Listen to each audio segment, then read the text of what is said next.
As you all know, my country, South Africa, recently took Israel to the International Court of Justice.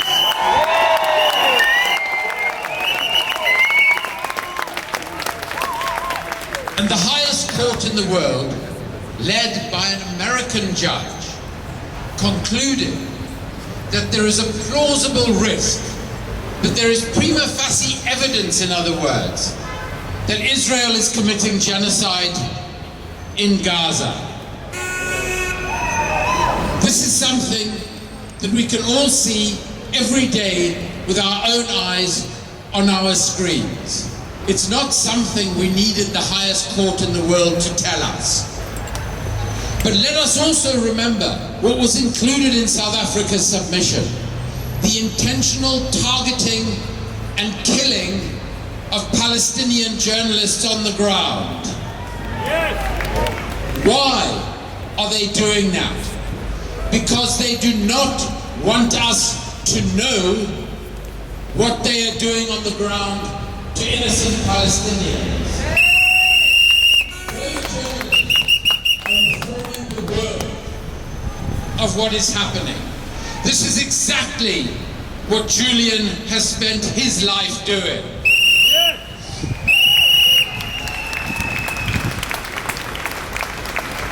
In the 23 years that I've been investigating and researching the murderous and corrupt global trade in weapons, the most effective, the most important truth teller on the global arms trade, on the warfare committed in our names with our tax pounds, has been Julian Assange.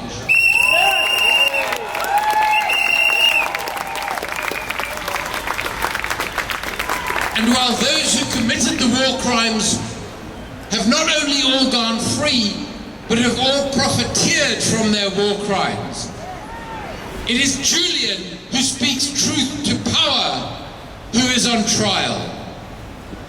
But it is not only Julian who is on trial.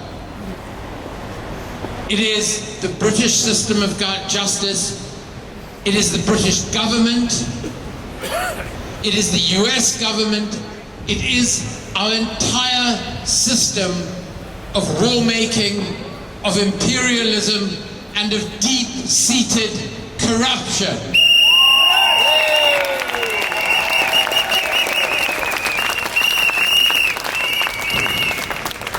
Forgive me for paraphrasing my former boss, Nelson Mandela, but the reality of our democracies, of our world, is that our freedom is incomplete without the freedom of Julian Assange.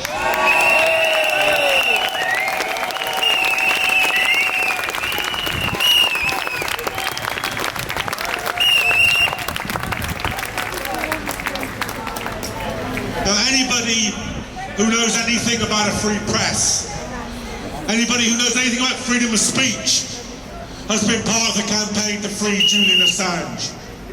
And Reporters Without Borders has done enormous amounts of work, often having forced themselves into the courts to be able to hear what's been happening in the hearings that have been held for Julian Assange. And because of that work, and because they're still here today doing that work, very proud to introduce to you Rebecca Benson from Reporters Without Borders.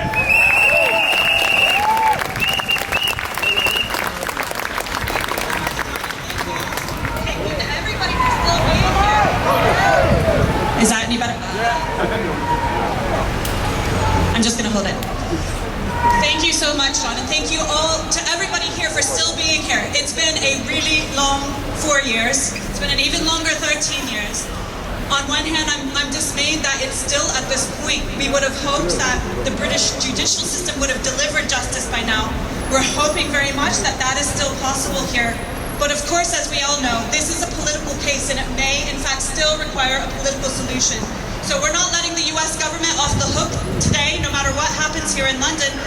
The responsibility still lies with the US Department of Justice. At any point, they could drop the charges, they could close this case, they could let Julian Assange free. This it never had to be a matter before the courts, and it does not have to play out in this inevitable way. So let's continue that call on the US to free Assange. Yes.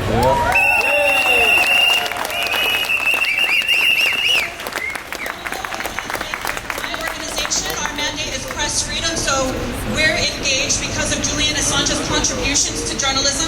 The publication by WikiLeaks in 2010 of the leaked classified documents informed extensive public interest reporting around the world. We know that exposed war crimes and human rights violations, crimes which have never been prosecuted. Only the publisher is being pursued. And if it is sent to the US, of course, it's the first publisher that will be pursued in this way. This will set an alarming precedent that could be applied to any journalist, any media organization, anyone who works with stories based on leaked classified information, which is of course a normal journalistic process. So when we say that it's the future of journalism at stake, that is what we mean. This case has been going on for far too long, as we're hearing many politicians finally starting to concede now, but 13 long years. We will already never know what stories have not been told as a result of this endless legal persecution of Julian Assange.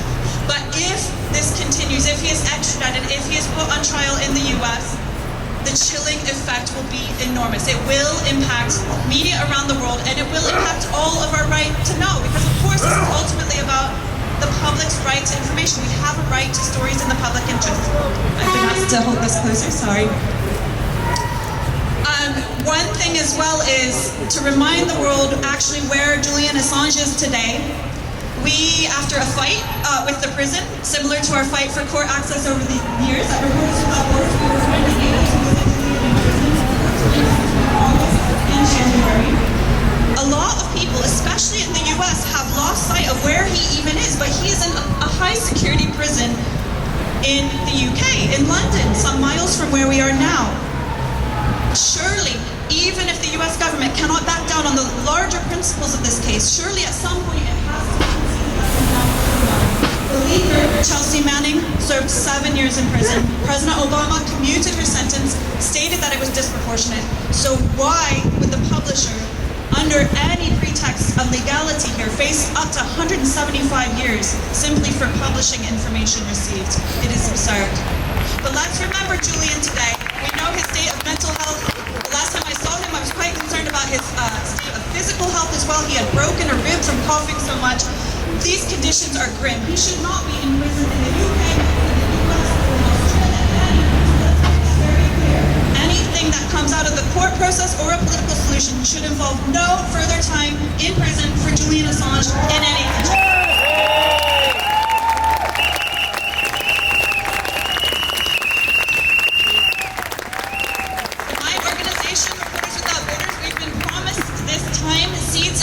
Accredited for the first time as NGO observers, and I very much hope that that will be respected today, because we've had quite a long history of access problems here. But I do want to note that other organizations have had problems this time, and I know many journalists around the world have been very disappointed not to be able to access remote proceedings as in the past. We think that transparency is needed in this case. Journalists should be allowed to do their job around the world, and in particular concerning for US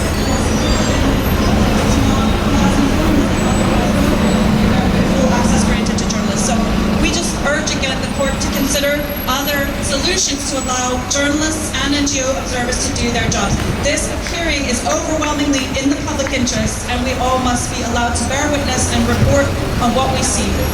So thank you so much. I'm around the next 2 days, and let's hope to see some form of justice.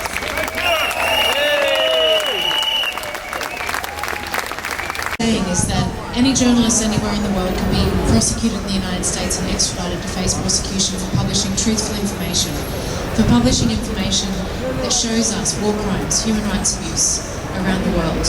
This is the most important free speech probably of our generation, and the precedent that it's setting is having a chilling effect on journalists all over the world. It is diminishing the moral authority of the UK, Australia, the United States to raise issues of press freedom with Russia, China, and countries like this. So it's important that we continue to make this point. This is about journalism, it is about the protection of free speech, and Julian Assange's case is not just about Julian, but about all journalists and editors in this country and around the world. So thank you for being here to support him. We appreciate you all. Thank you.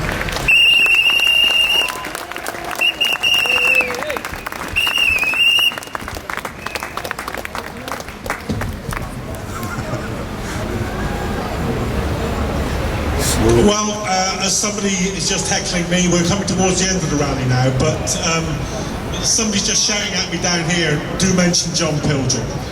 And so,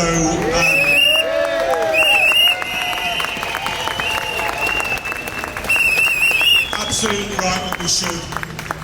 John was not only one of the best journalists of his age, he was a relentless campaigner for Julian Assange, a good friend of mine, and it's entirely right that today we should remember his contribution to the campaign.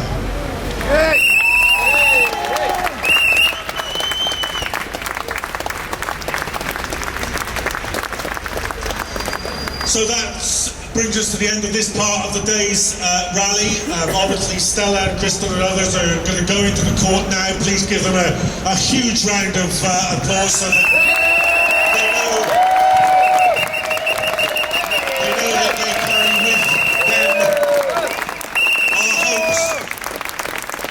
the judges will come to the right solution. And just in case the judges don't know what the right solution is, let's tell them. There's only one solution. No extradition. There's only one decision. No extradition. Only one decision. No extradition. Only one decision. No extradition. Only one decision. No extradition.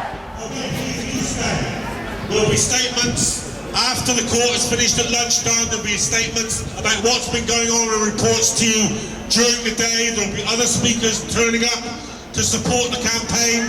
So please do stay around, come back tomorrow, stay with us for the march.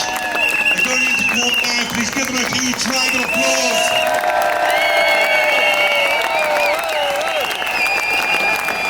There's only one decision. There's only one decision. No extradition. There's only one decision. No extradition. There's only one decision. No extradition. There's only one decision. No extradition. There's only one decision. No extradition. Only one decision. No extradition. Only one decision. Just stick around. Only one decision.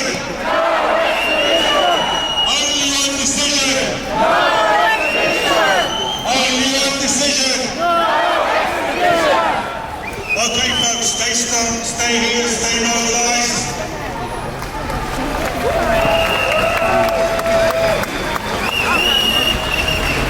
He could never be extradited to the United States. He would never be safe. The United States plotted to murder my husband. He's being accused of journalism. This case is an admission by the United States that they now criminalize investigative journalism. It's an attack on all journalists all over the world. It's an attack on the truth. It's an attack on the public's right to know. It is a dishonor and defies press freedom. What happened to Navalny can happen to you. We have to be released. This is the start of the end. Thank you. Thank you. Free Julian Assange! Free Julian Assange! Free Julian Assange! Free Julian Assange! Free Julian Assange! Free Julian Assange!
Assange! No! Free Julian Assange! No! Free Julian Assange! No! Free Julian Assange! No! Free Julian Assange! No! Free Julian Assange! No! Free Julian Assange! No! Free Julian Assange! No! Free Julian Assange! No! Free Julian Assange! No! Free Julian Assange! No! Free Julian Assange! No! Free Julian Assange! No! Free Julian Assange!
Julian's legal case has been completely stuck in what has become known as Bericht's trap. Bericht was the magistrate at Julian's month-long trial at the Old Bailey, and she was biased at nearly every single opportunity. On the 4th of January 2021, she ended Julian's trial by ruling in favour of the US prosecution on 8, absolutely. She ruled in favour of the US prosecution on 8 of their grounds, but against the US on 1 of their grounds. And what she said was that she said Julian can't be extradited as he is a suicide risk. Now, this initially appeared to be a wonderfully kind humanitarian gesture, but it was all a carefully laid trap. In fact, it would have been a lot better for Julian if Bericht had agreed to all of the US case and granted them Julian's extradition. And then Julian would have been able to cross-appeal on all of the core issues of this trial. For example, Bericht named Thordarson. Just Google Thordarson lied and you'll see why I'm saying all this. Bericht named Thordarson 22 times in her concluding judgment as proof that Julian got Thordarson to hack. However, as most of us here now know, Thordarson has since admitted it's all a pack of lies. And it has also come out that this USA star witness has 9 convictions for sex with underage boys, as well as massive financial frauds. And he was bribed to lie by the US government with a written and signed immunity from prosecution agreement for similar crimes. This whole sordid affair is an international scandal of enormous proportions. And so the US are desperately trying to keep Thordarson away from Julian, who would very much like to question him in the witness box. Julian's lawyers would also like to bring up the fact that for more than 3 years, the USA video recorded all Julian's meetings with his lawyers, which is totally illegal and is normally grounds for the dismissal of a case if this was a proper trial, which is not. You are witnessing the worst sham of justice in British history. 2 more points, if you can bear with me. Thank you, it is an honour. Thank you. 3rd point.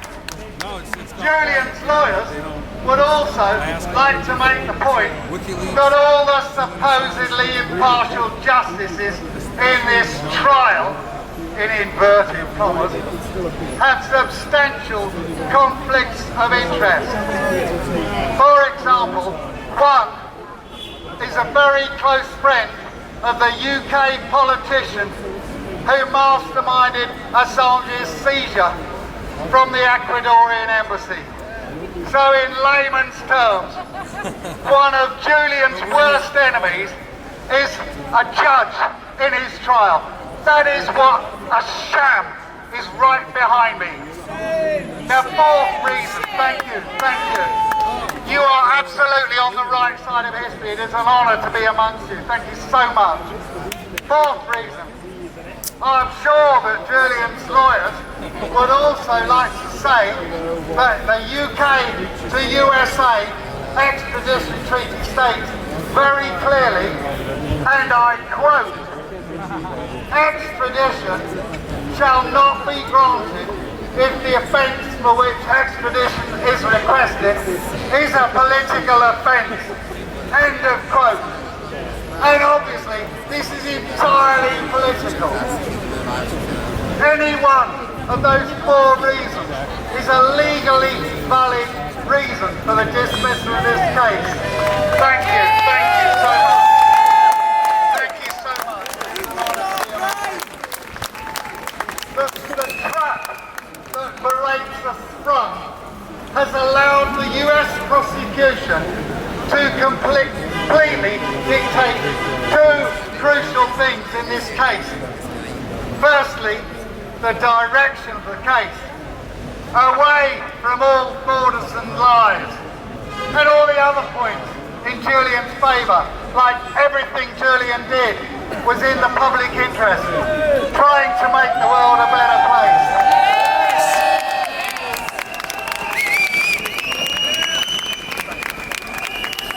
So, Berates' trap evilly steered everything away from the 4 points I made which blow the case apart and the direction of the case, especially Thordarson. Believe you me, we would love to have a proper trial with Thordarson in this witness box. Then we would have a proper trial. Now secondly, Berates' trap has also meant that the US have been able to dictate the speed of the case, or more to the point, the lack of it, the lack of speed. For example, after Berates' trap was sprung by her, the US prosecution took 10 months to appeal against Berates' humanitarian ruling. And that was far longer than it should have taken. And then they gave us platitudes about, "Oh, don't you worry, Julian, he's looked after by our nice prison system." Anyway, listen, the net result of all this is that for over 3 years, Julian's legal team have been bogged down in a long-winded process of successive appeals and counter-appeals in a farce of self-repeating ping-pong, toing and throwing, and pedantically debating minor points rather than dealing with the important core issues of the case. In summary, this case is just a time-wasting exercise to try to appear as if justice is being done, which clearly it isn't. This case absolutely stinks, and this court must immediately Sorry, can I get through free this? Julian Assange! Free Julian Assange! Free Julian Assange! Free Julian Assange! Free Julian Assange! And more! Free Julian Assange! Free Julian Assange! Free Julian Assange! Free Julian Assange! Free Julian Assange! One more! Free Julian Assange! Thank you, everybody. Thank you. It's an absolute sham. You are witnessing history. Thank you for coming up, standing up and being counted. As a court of public opinion. Thank you so much. Thank you.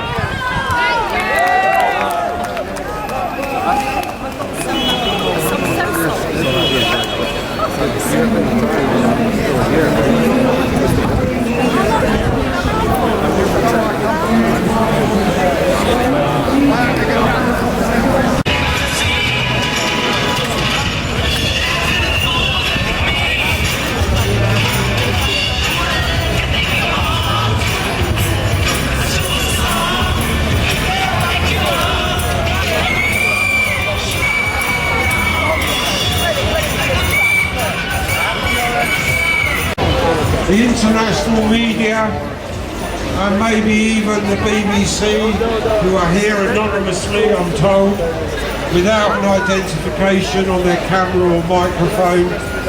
The cowards that they are who've got more things wrong in the Assange case than even The Guardian, who we all know is now a mouthpiece of the establishment when it comes to freedom of the press and Julian Assange's case. For many years they peddled the false allegations from Sweden, as did many of the NGOs who now do support Julian Assange. So we must remember the history of this country over nearly 15 years, who are complicit not only in war crimes in Afghanistan and Iraq, which the publications and the WikiLeaks revelations which they seek to extradite him on, but today we have become complicit in genocide. The UK government, the US government and the NATO allies are now the Nazis. We are in a stage where, after fighting a bitter 6-year war against fascism, we have become the fascists. And those good people of Palestine, the tens of thousands of deaths since October the 7th, and the clearing of their lands for settlement continues today. This court, these justices are all Zionists. They are all there to ensure the voices of freedom, of Julian Assange's support for those who are victims of war, and the truths that he has published is something they cannot countenance and something that we must protest against. Free Julian Assange! Free Julian Assange! There's only one decision! No extradition! US! UK! Hands off Assange! US! UK! Hands off Assange! And as the declassified UK have revealed, the husband of Baroness Sharp, Baroness of Walton on the Hill, our Lady Justice of Appeals, husband lent Boris Johnson £800,000 and secured his job as the director of the BBC. This is how British politics works. This is how the favours, the revolving door of finance and corruption has overtaken the body politics of the UK. And we must resist this. We must resist Rishi Sunak, who is a yes man to the corporations and the military, as is Sakir Rodney Starmer, KCB, DPP, KCMP. This man is not a working class man. This man is a traitor. He was a human rights lawyer and now he is a tool of the establishment. So don't vote Labour, don't vote Conservative, don't vote Liberal. Vote for anyone who opposes these actions. So free Julian Assange and save yourselves. Bravo, Joe! Bravo, Joe! Free Julian Assange!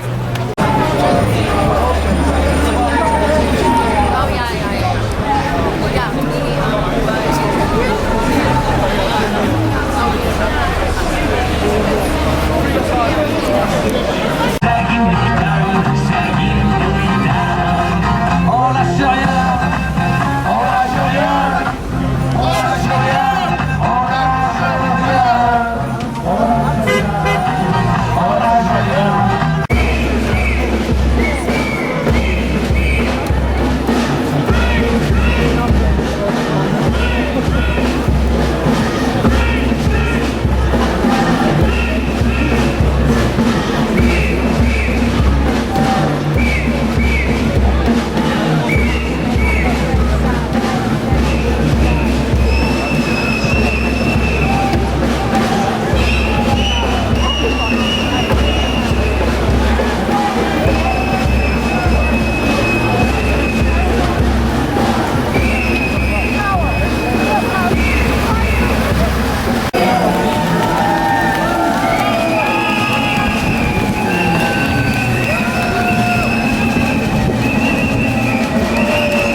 Spot on.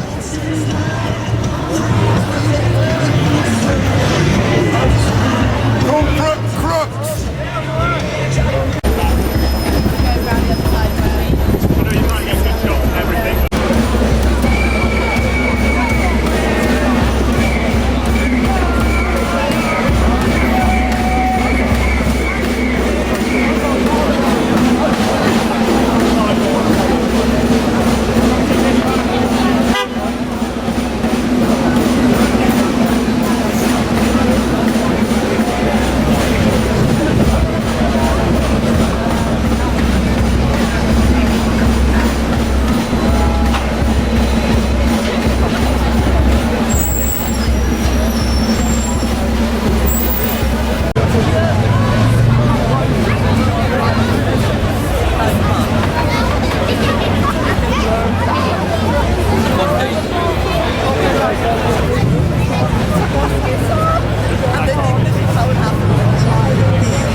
Guys, get out of the road, please. Please, get off the road, please.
Die Scheißstraße hier ab.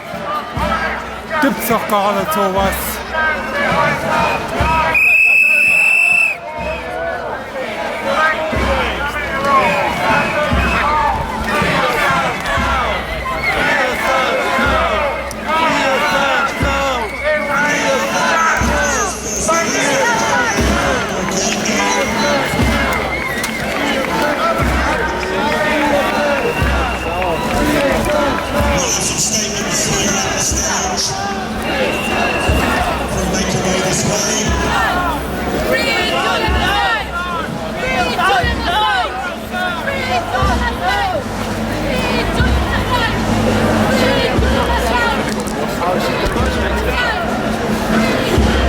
What are they doing now?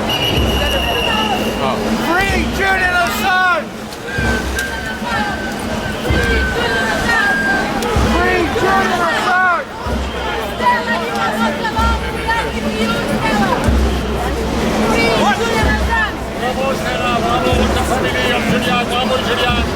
Hey!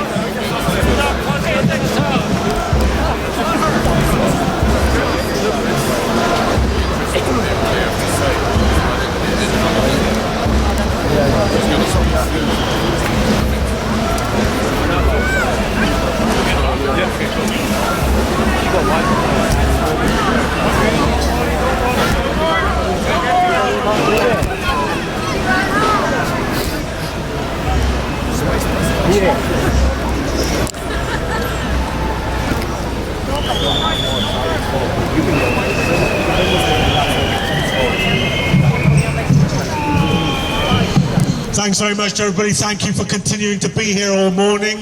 I'm Christian Harvardson now, from Chief Editor of WikiLeaks. He's going to tell you his impression of what happened in the court this morning.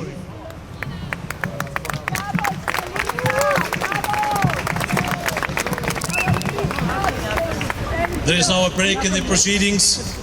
I have to tell you that I was not able to observe what was going on inside. When I got inside this morning, I was not allowed into the main chamber. I was sent to an annex room with most of the reporters who were sitting there. not hearing a thing because the audio was constantly breaking. They were leaving the room, they were protesting, and if this is how you practice open justice, I don't have high faith in the court system here. It is absurd that journalists are not able to observe what is going on in the most important case for journalism in modern times. Absolutely absurd. And the fact of the matter is, I was told inside the courtroom, the chambers here, that the court here decided to put this case in one of the smallest courtrooms they had in the building. So only a handful of individuals could observe. What is that? How on earth is that possible with all the massive interest in the case? What are they trying to hide? Why are they toning down the access to this important proceedings?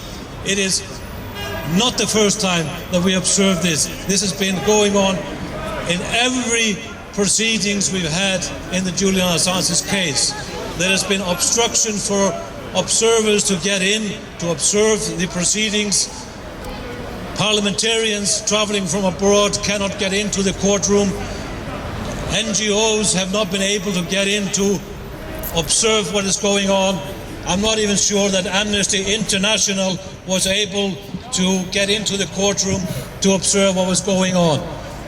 I believe that Rebecca Vincent from Reporters Without Borders was able to, and she has previously said that she has and Reporters Without Borders have been observing proceedings against journalists in countries around the world, and they have never experienced anything similar as they have experienced here in the UK court system.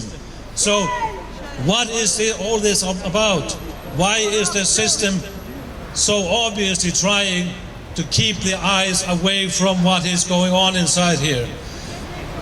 Because of that, it is so important that all of you point a finger at the court and you tell them, we are watching you. The world is watching you. You cannot hide the travesty that has been going on against Julian Assange throughout all these years. There needs to be a change. There needs to be, in the end, justice. Justice for Julian Assange.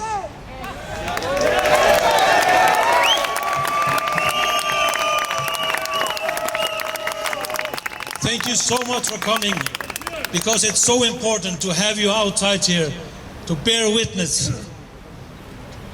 Those of you who are journalists, one of your main job is to bear witness to injustice.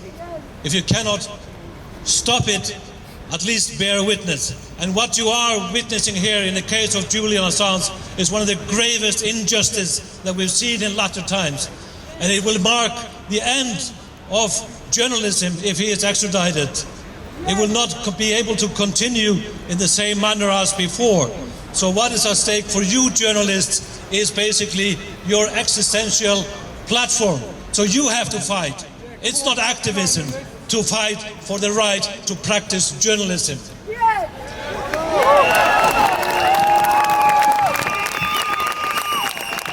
And for all of you supporters that came out here today, this is about your right to know. It's not about the right for journalists to practice their job and have security.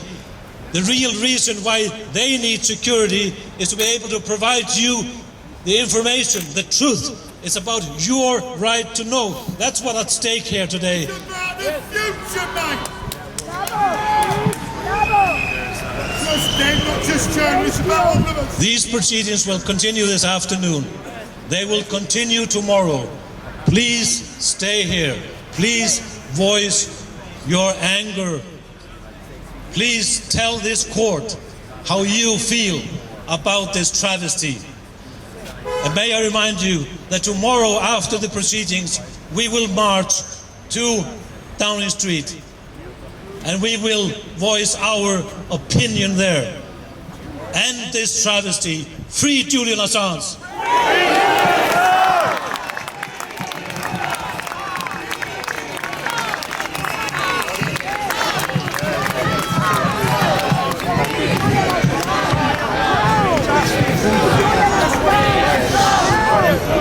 Thanks very much, Kristen.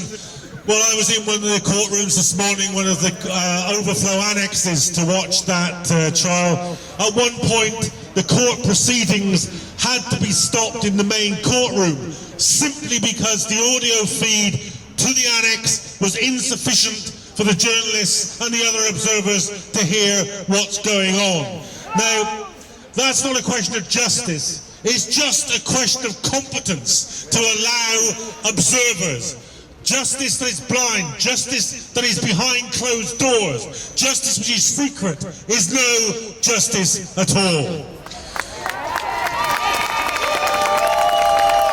Now, we've seen speakers from around the world. There are people here from around the world to support Julian Assange. And it's a very great pleasure to introduce to you now Vince Stefano from the sister organisation, the Assange Defence Campaign in the United States of America. Please give it up for Vince Stefano.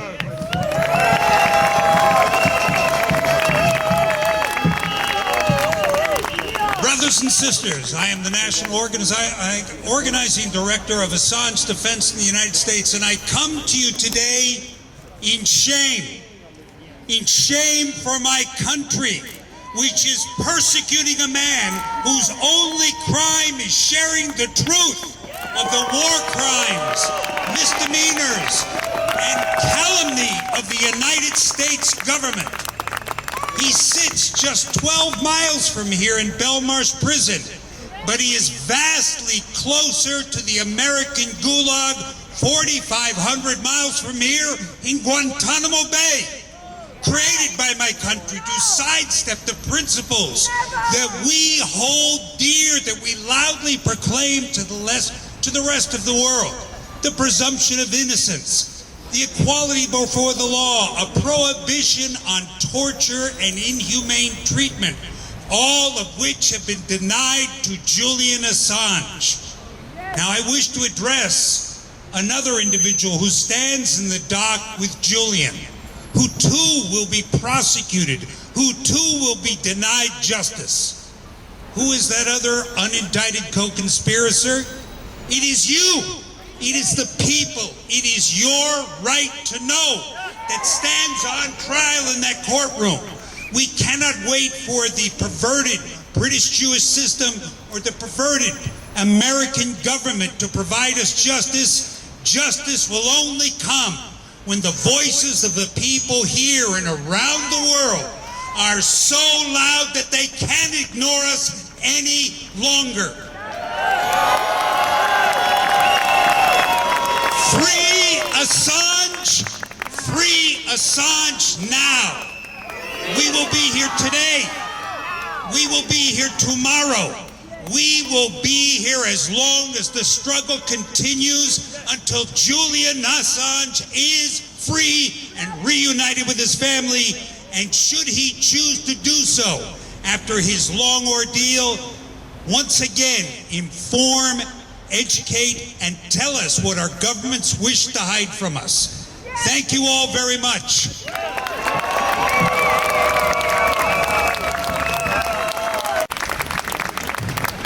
Now, as I said before, there is barely a human rights or civil liberties organisation on the globe which is not saying that this extradition should be stopped.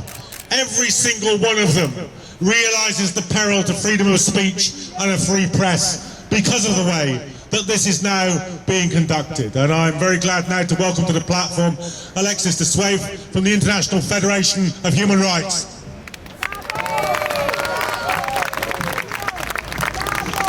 Thank you. Hello to all of you.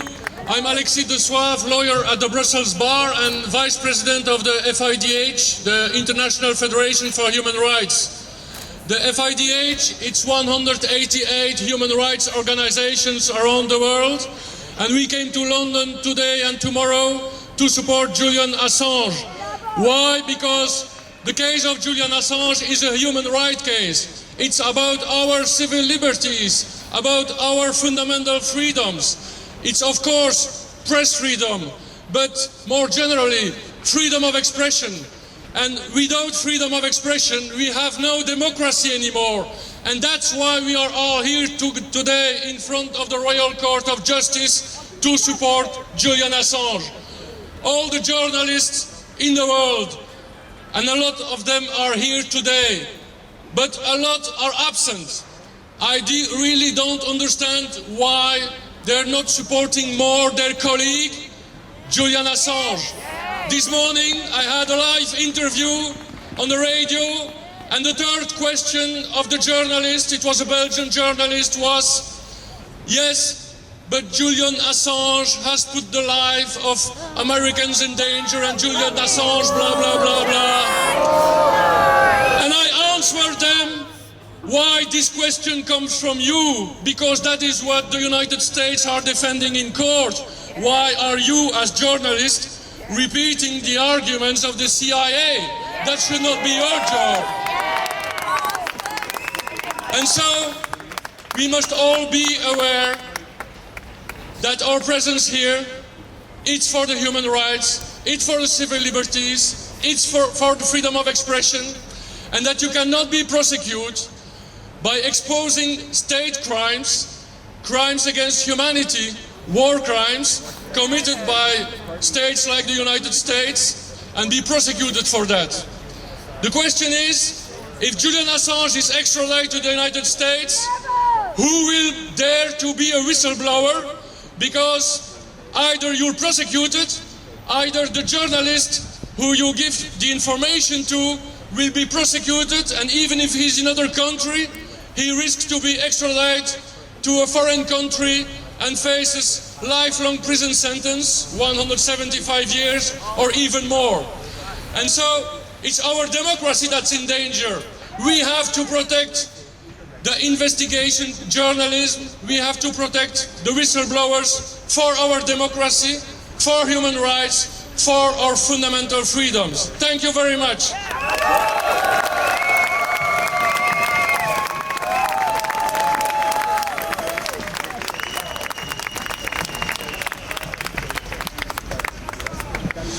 And now Stella Assange is going to give you her impressions of what happened in the court this morning.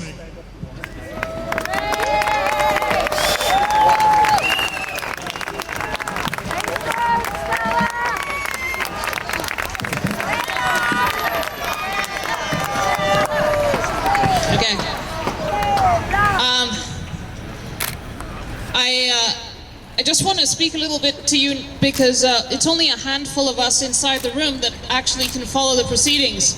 So I wanted to tell you about what was going on in there.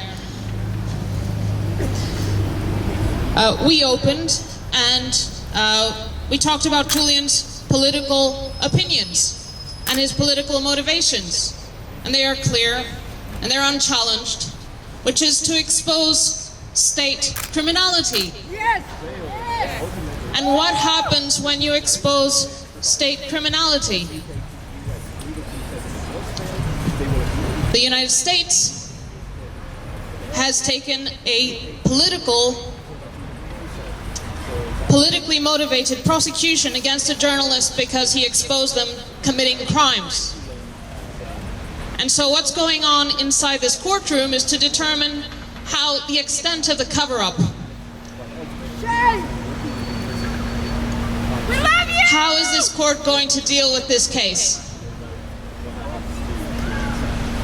We heard that the case was only brought after the United States said that it would do anything to prevent the International Criminal Court from examining an investigation into US activities in Afghanistan.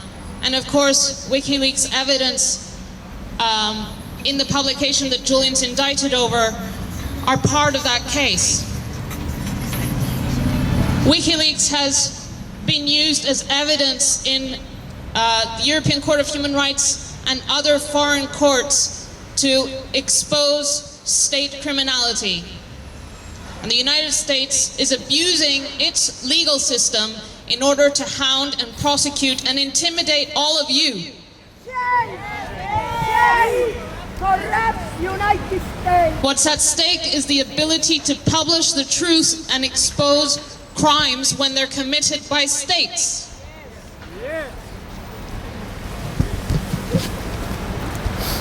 The outcome of this hearing today will make it clear the extent of the cover-up. Shame. The only fair, I shouldn't even talk about fairness at this stage, because the country that's trying to extradite him plotted to murder him. Yes. What are we even entertaining in these courts? How can any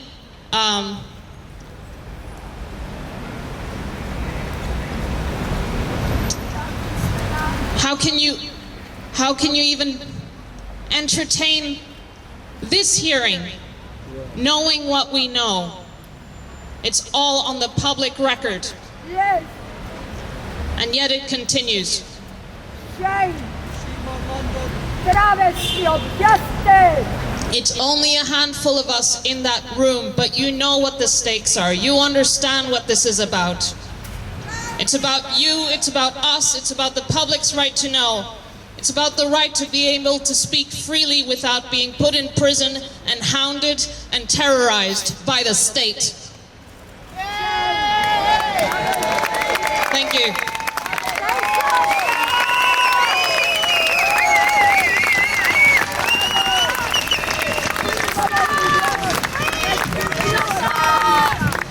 Thank you all for staying. Thank you all for listening.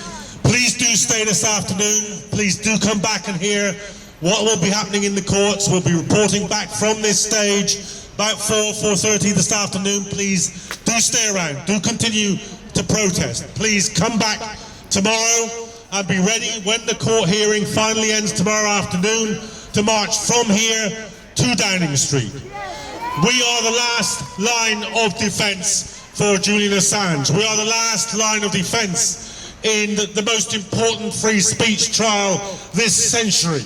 And remember what it was that the New York Times said back at the time of the Iraq War, that there are two superpowers in the world. One is the United States, and the other is world public opinion. We are today the representatives of that opinion on the streets of London. Please make sure you stay and fight and march tomorrow. Thank you very much.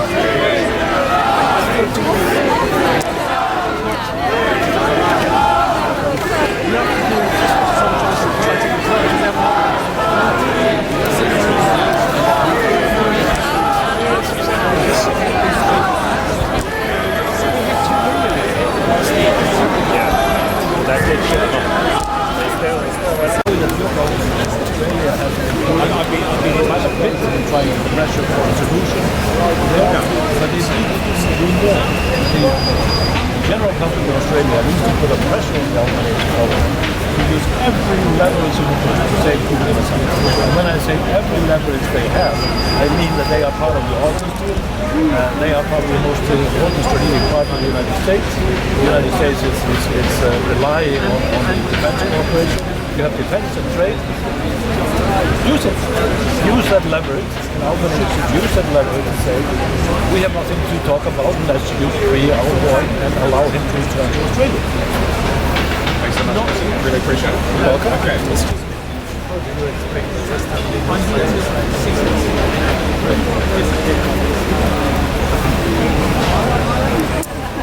Well, I mean, I'm not going to go into political situation here on generalities. We have seen Western leaders who are really talking about NATO, but there is very hard to get people to criticize the leader of that alliance in America, and even politicians who were supportive of Julian in the past, like the current foreign minister in Germany. And before she was elected and took her position in government, she was very vocal in support of Julian.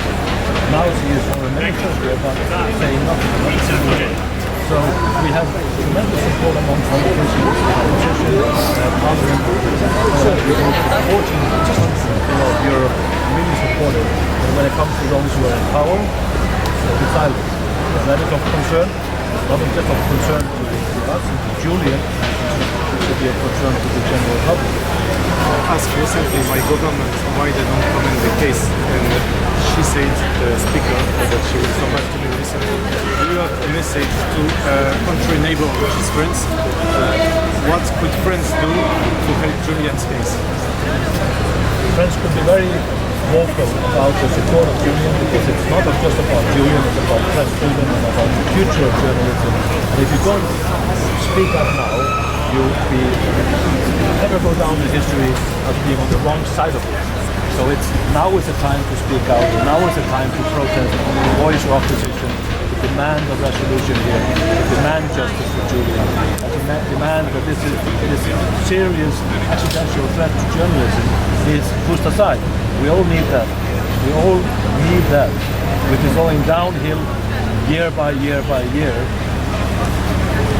Now is the time to stop and reverse that trend. And the reversing of the trend needs to happen with the freeing of Julian Assange. I want him out. I want him by my side. I want him, after he recovers after this trauma that he has experienced, to actually, as an intellectual, to work with us, rebuilding, regaining the trust, regaining the power, regaining the essence of what it means to be a democratic world. Because nowadays we are sliding into darkness, we are into the twilight. And if the darkness extends upon us, everything is lost. There will not be a daybreak. So the time to act is now. The question about the rule of law. What rule of law? England prides itself on its common law, first back to the ancient custom, habeas corpus. Cannot go person in the presence without a trial. Now how long has this right of habeas corpus been lying in the Senate? Well, it's been going on for a very long time. Prior to him being arrested at Belmarsh prison, the United Nations tribunal on arbitrary detention came to the conclusion that he was arbitrarily detained in the Ecuador embassy. It is a human rights group, tribunal that has been instrumental in human rights battles around the world, has been instrumental in getting political prisoners out of their situation in other countries. When it came to Julian Assange, the finding of the tribunal was totally dismissed by the UK and the Swedish government. By doing that, they undermined the ability of the United Nations to fight for political prisoners. The same thing happened with the United Nations Special Rapporteur on Torture, who has pointed out that Julian was being psychologically tortured. It was totally dismissed by the United Kingdom, and undermining the ability of the United Nations to fight on other fronts against politically tortured prisoners in other parts of the world. So we are now seeing the erosion of the international order and undermining of the United Nations system. But who is responsible and where did it start? I say, look at what happened to Julian Assange throughout the years. When the UN intervened in his favor, it was dismissed by the UK, the US, and other countries in Europe. So who is to blame for the undermining of the United Nations? Who is to blame for the undermining of the international order? So much is at stake here. Mr. Habeas Corpus, of course, he has not had his day in court. Just imagine, he is here not presenting the arguments to be delivered and evaluated why he should not be extradited. He is here to request permission to present those arguments. And I'm not too hopeful that he will be allowed. So this is the social justice that he is allowed in this country. I'm not too hopeful.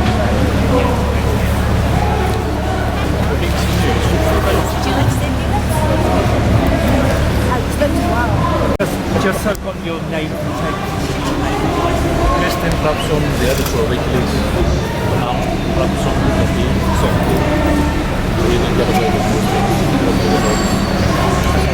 I ask you first of all what you made of the hearing so far this morning?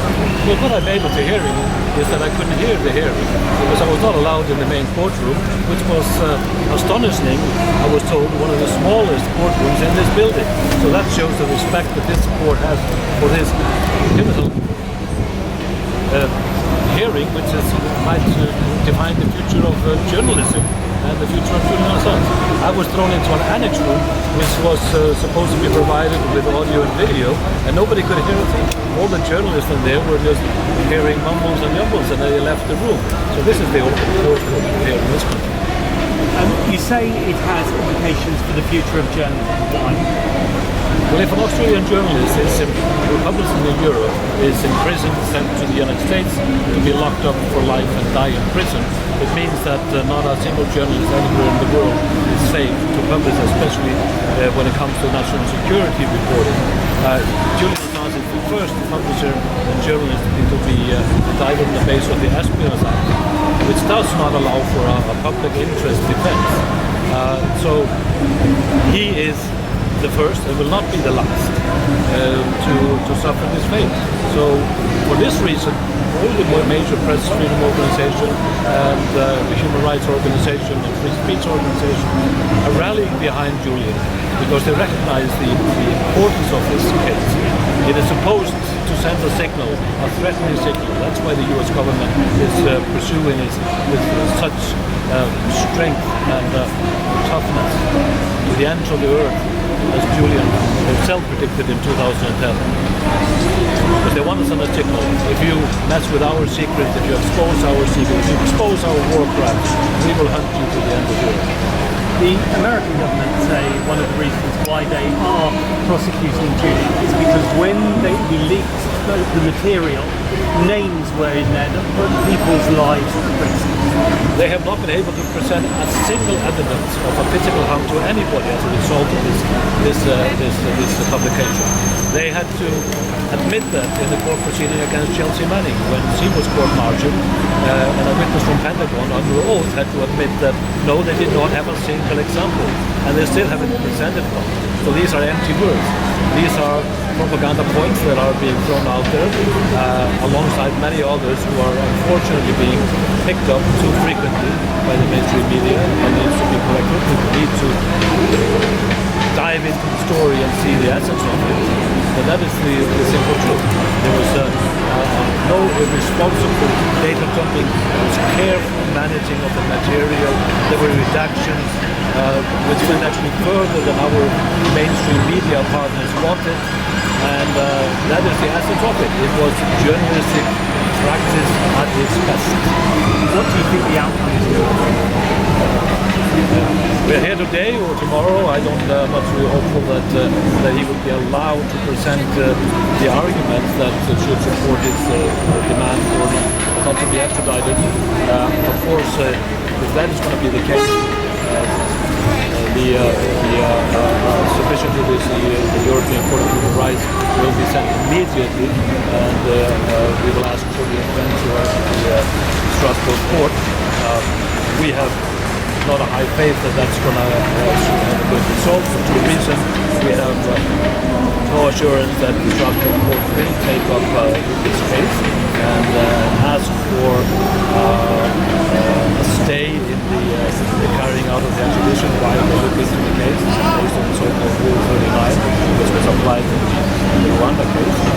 And secondly, we don't have any assurance that the current government here in this country will abide by such a request, because according to the voices we're hearing from those political circles, not circles, but maybe that was a Freudian slip, we're not too hopeful that they will abide by it. Have you spoken to Julian recently? What is he doing? I visited the prison a few weeks ago. I visited every few weeks in Belfast prison. I observed his how declining there.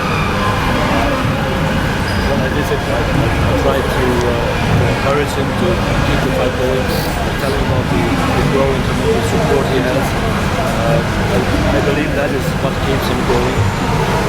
Firstly, of course, the fact that he knows that he is innocent of all charges, his only crime was to commit journalism. The other thing is the tremendous support that he is sensing from the outside. That's what I try to transmit to him. But I do worry about him because of his health. It has been declining throughout the year. And it should be no longer when you sit in the house. You should go to prison for now almost 5 years. Thank you very much.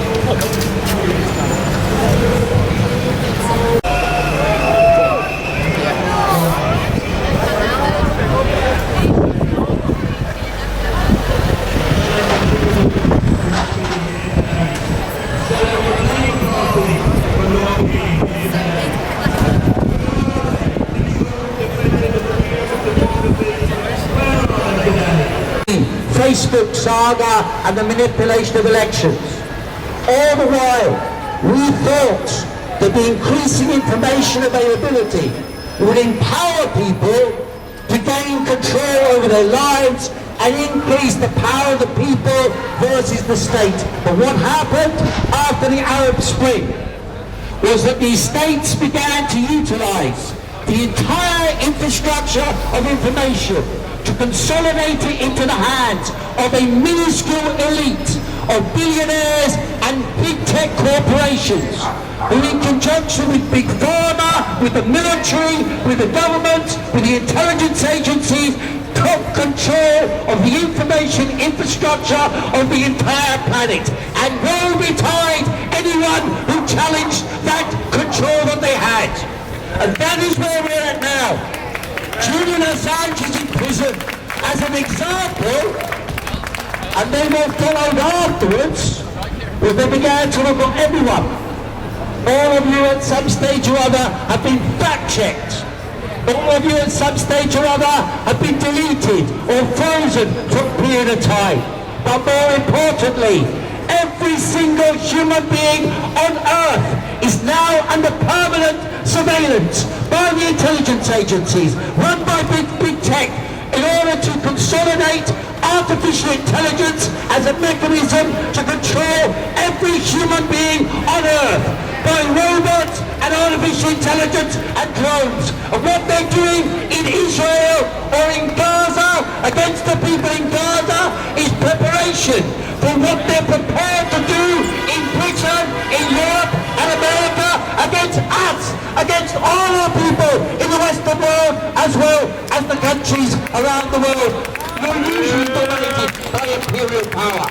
What they are doing to the people in Gaza, they will do to us.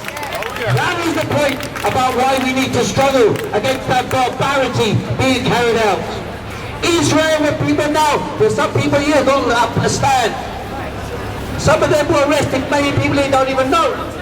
They were arrested on the mass demonstrations of hundreds of thousands of people for selling books and handing out leaflets questioning the narrative we are given about Gaza, where Britain and America are supplying the weapons and means to slaughter the people while washing their hands every day and claiming they're for peace.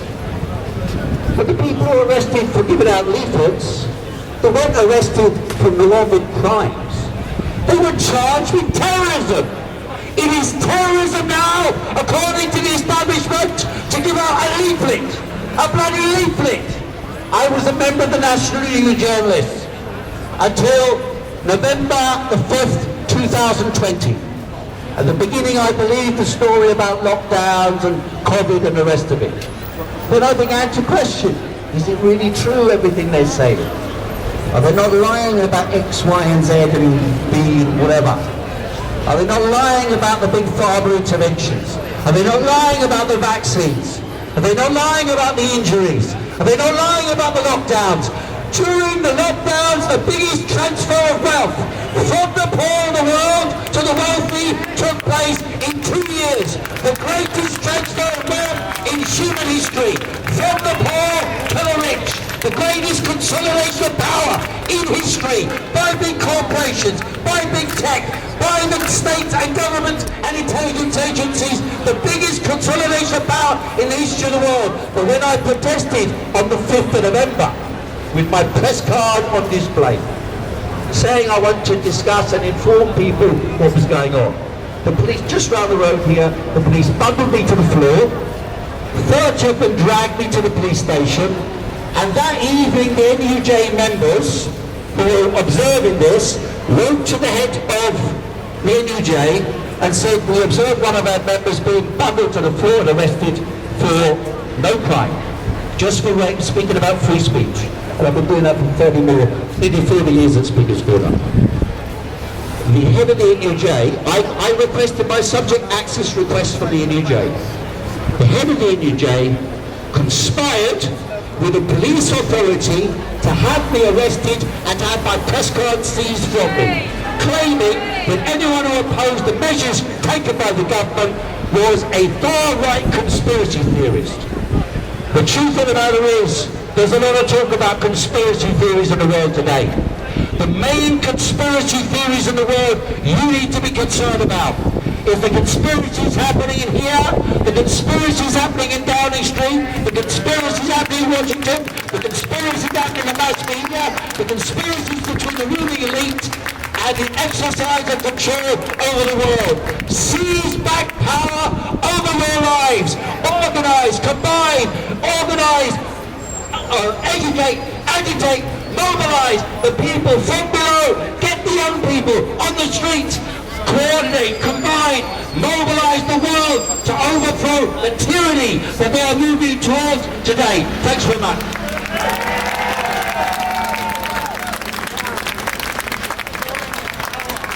That's an honest practice of speaking skills. Beautiful, thank you. And a powerful, powerful message. Since Heike brought this up, I'm going to show to you something that you may not be able to see for very much longer. You see, I put a sticker on the front of there because the symbol on the front of that book got 4 of my comrades arrested for hate crimes.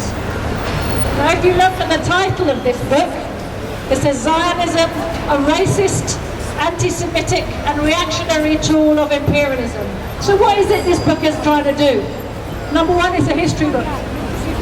Information. All information which is already in the public domain. We didn't make any of it up. We just pulled it together to create a brief overview of the available evidence, an accessible narrative for people who don't have time to go and do big investigations for themselves, right? Small book. All historically accurate information. It's a history book. It's also a call to arms against racism. Against racism, against supremacy. But our people were arrested on crimes, on charges of hate crimes, of anti-Semitism, for questioning Zionism. This is the narrative of our ruling class. This is the way they use their control of the media to warp reality and twist our brains. This is how they can put Julian Assange inside there and turn justice system on its head, where the criminals investigate the innocent man and the stenographers for power report it as if it's a meaningful process and repeat what they're told to repeat in the order of importance that they're given by the press office at Downing Street or in the High Court or wherever the press release is being issued from. This is how our minds are controlled. And the more that our rulers and their system decay and become separate from the people, the more their words lose connection with reality. They say one thing but they mean the opposite. You know, I grew up all my life with horror stories about communism and how awful it was and how, well, this might not be the best system, but it's better than the alternative because what they have is so horrendous. And now you realise all the stories they scared us with about Big Brother watching you was projection. We received their information and believed in it because it's what we expect from a state, to abuse its people and lock them up and persecute them and scare them and bombard them with lies. That all made sense to us. because that's the reality of the world we live in. It's not the truth about socialism and communism, it's the truth about capitalism and imperialism. And it lands with us because we're primed to receive it because of the way that we live. And the dystopia we are living in right now, they scare us with the idea there's something worse around the corner. Don't agitate, don't organise, don't try and change the world. What you'll get will be worse. Total crap. It is bullshit, but it lands with us because we live in fear right now. And actually, they are projecting on us their crimes. When they told us horrific lies about the so-called crimes of the Libyan government, the so-called crimes of Colonel Gaddafi in Libya, it was total projection of the way they behave around the world. Colonel Gaddafi was a hero in the Middle East, in Africa. They murdered him for standing up to them. They told horrendous, disgusting lies about him and his people to prime us for not opposing their war to destroy Libya. And look at what happened to the world since they destroyed Libya. The most terrible crime, not just against Libya, against the peoples of the world. Against the peoples of the world, that crime. And we should remember also the important lesson for the workers of this country from that war was what our anti-war movement was doing in the Libya war. Because it tells you everything you need to know about what a controlled opposition looks like. They organised demonstrations against Libya. They repeated all the lies that the bourgeois press was telling about Colonel Gaddafi in their own propaganda. They said, yes, it's true. Colonel Gaddafi's killing his own people. It wasn't true. There was no reason to say it was true. They repeated it. They said, yes, it's true. The people of Libya want to get rid of Colonel Gaddafi. That wasn't true. There was no evidence for saying that. There was no reason to say that. There was a massive propaganda campaign of lies, like there's been against Julian. What are we told about Julian? He did this, he did that. He put some people in America at risk. He raped some girls. They come up with horrible crimes against him. Why? To keep us away from finding out the truth for ourselves, to make us feel that even asking a question makes us questionable. That's how they control the narrative. They make their propaganda so hysterical that to even start to question it makes you look as if you might sympathise with the horrible things they're saying. Remember what they said on the 8th of October, that what they said Hamas had done. They don't say Palestinian resistance, they don't say Hamas. Why?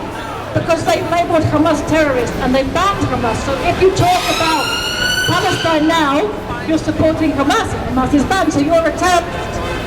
I've had members of my organisation arrested under terrorism charges, their homes raided by armed police in the middle of the night. Why? Because we handed out a leaflet in support of the Palestinian people's right to resist. Their right to resist, enshrined in international law, agreed on by multiple United Nations resolutions. Why is this shocking? There's nothing shocking about it. Why are we being targeted for saying what we've said for 20 years? Because the ruling class fears that at this moment, when people are looking at and thinking about Palestine, there's a possibility that a message they didn't mind us saying when no one was listening might be listened to by a movement that's growing and becoming interested and activated and awoken. A load of people are waking up, and your ruling class wants to stop the people who are waking up from connecting with the people who've got something to tell them. Because there is where the danger lies, and that's what this issue of free speech is all about. They don't mind me saying all the things I've been saying for 30 years, as long as no one can hear me. That's fine. But they do mind if there's a big audience, and that audience is growing and is connected and might decide to start moving. Then they're worried. Julian threatened the status quo, not just because he revealed the crimes of imperialism. People have been doing that as long as imperialism has existed. But he did it on a platform that had mass awareness. He did it in a way that many, many people found out, and those crimes couldn't be denied. And the proof went round the world. And now the genie's out of the box and it can't be put back in. Everybody knows that when they lied us into war in Iraq, every single thing they told us to get us into that war was a lie. Not only that, we know that when they told those lies, they knew they were lies.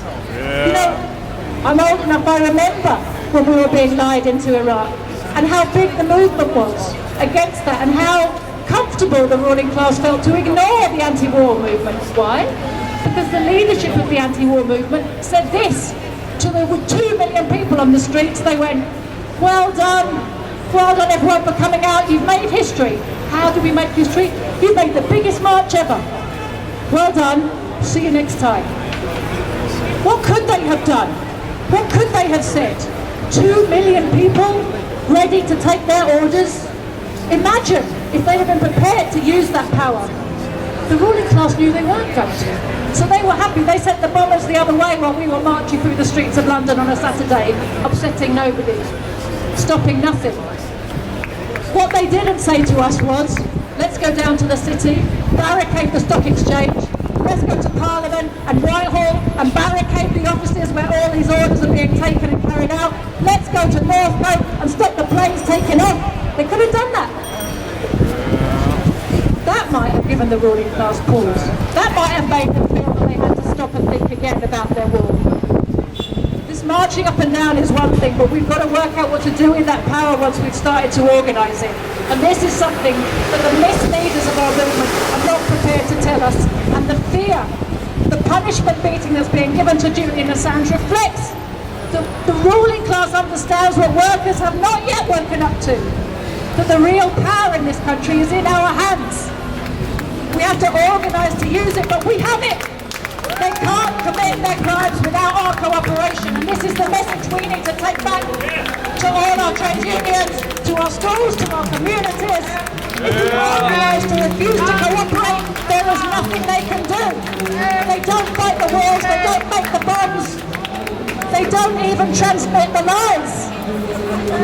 They don't know how to do any of the jobs. They give the orders and we follow them. If we refuse to follow the orders, they can't do anything. And this is the understanding that needs to be awoken in people. Now, look, since we've made this little speaker's corner here, and we have a microphone, I'm going to do an open mic now. So anyone who'd like to come up and address the crowd, feel free. Come on.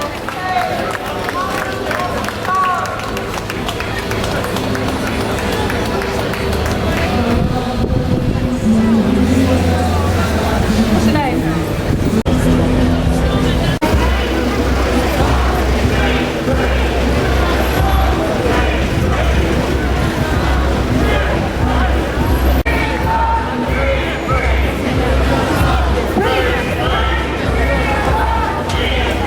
Please.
Assange! Free!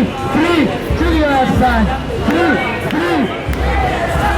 Free! Free! Free! Free! Free! Free! Free! Free!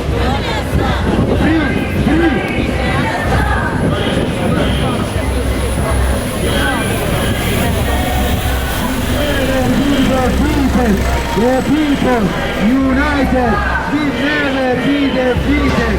And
That was another one.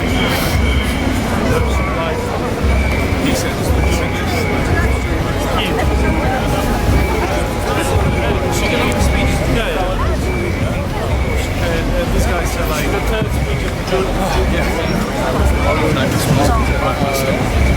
yeah, that was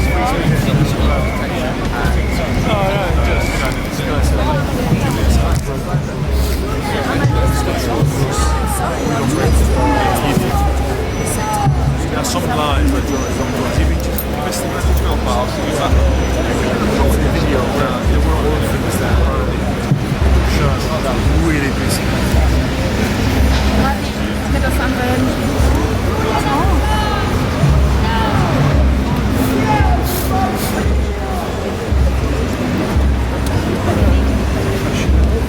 Ouais. D'accord. Ouais, pas de soucis. Non, c'est bien. Ensuite, alors des Italiens, lui il n'est pas italien. On a vu des... Oui, il y en a quelques-uns. Thanks very much, everybody. That's a fantastic demonstration today. Fantastic that so many of you stayed here all the time to demonstrate and to give to support to Julian Assange and to his family and legal team that have been battling away in the courtroom today. Christian Harfordson, the editor-in-chief of WikiLeaks, is now going to give you his take on what's been happening today, and then we'll be working through a few guest speakers before we go and make sure that you're back here tomorrow. But first of all, Christian Harfordson.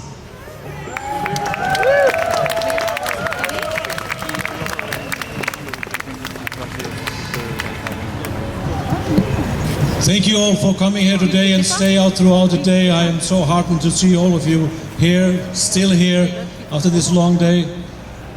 This hearing today has now come to a conclusion, to an end, but there's a continuation tomorrow. Today, Julian's lawyers were presenting the arguments against his extradition, the arguments that they do want a chance to present in a full appeal. And it's so amazing that you should have to go through all this to get a chance to have these arguments presented in an appeal court. It should be a given thing, but it's not a given thing. We still have to wait for the decision by these two judges here. Each and all of the arguments presented here today by Julian's lawyers would in itself suffice in a normal country to stop the extradition. There are so many arguments, I'm not going to be able to repeat all of them, but each and every point should in itself suffice to stop the extradition. The very fact that this is a country whose intelligence agency, CIA, plotted to assassinate Julian should in itself stop an extradition. If it was any other country than the United States, it would suffice. The United Kingdom would not extradite anybody to another country that had plotted to assassinate the individual, Julian Assange. And they did so and discussed it on the highest echelon level of power in the White House. Can you imagine that? How can you send Julian Assange to a country which wanted him dead and openly discussed the ways and means to do so? That's outrageous. That should in itself be sufficient. All the other arguments that pile on top of it just strengthen the case. The fact that it was a spying done on his legally privileged communication, tainting his possibility to have a fair trial in the United States, should in itself be enough and sufficient. Yes. The fact that he's going to be put under such conditions in prison in the United States, despite any bullshit cold assurances, and excuse my French, it's just simply that. It's BS. Assurance of what?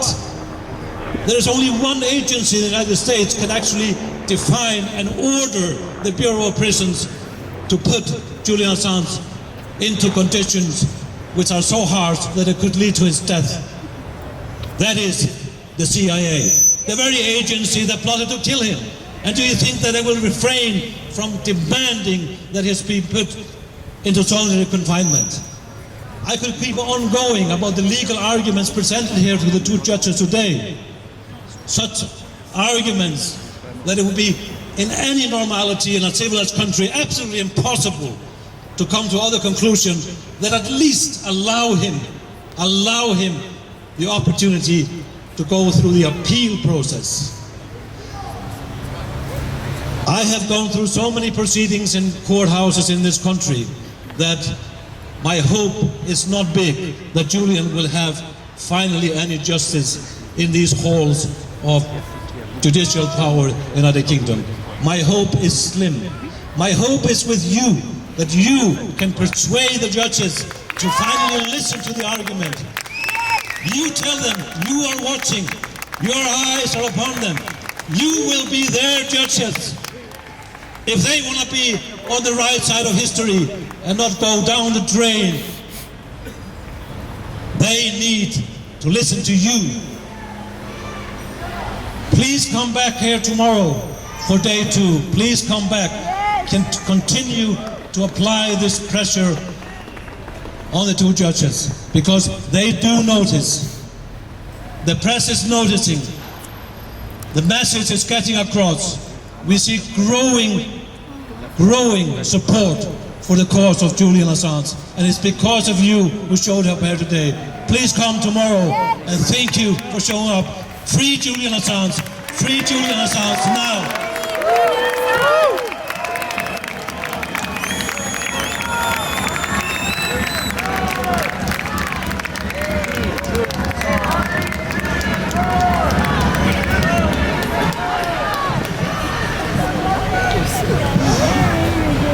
Now, I'm very pleased that we've got another guest here with us today.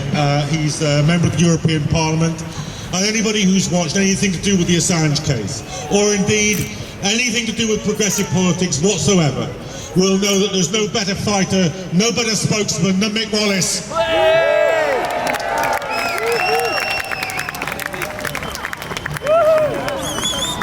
How you doing? It's great to see so many good people here. It's great to see that there's so many people that care. In the European Parliament, they talk morning, noon and night about freedom of journalism, freedom of expression, human rights, humanity law. But you know what? The place is creeping with hypocrisy. They don't give a damn about journalists when it doesn't suit them. The treatment of Julian Assange exposes the Western countries like nothing before. Over nearly 200 journalists have died in Gaza. They don't give a damn about them either. They only care about journalists provided they have them in their pocket and they do what they're fucking told. The persecution and the attempted extradition of Julian Assange is all about stopping the truth. Because they don't want the truth to be out there. Because they behave badly. They're still behaving like colonialists. Their mindset is still colonialist. And that too has been exposed in Ukraine and in Gaza. Western imperialism is still on the march.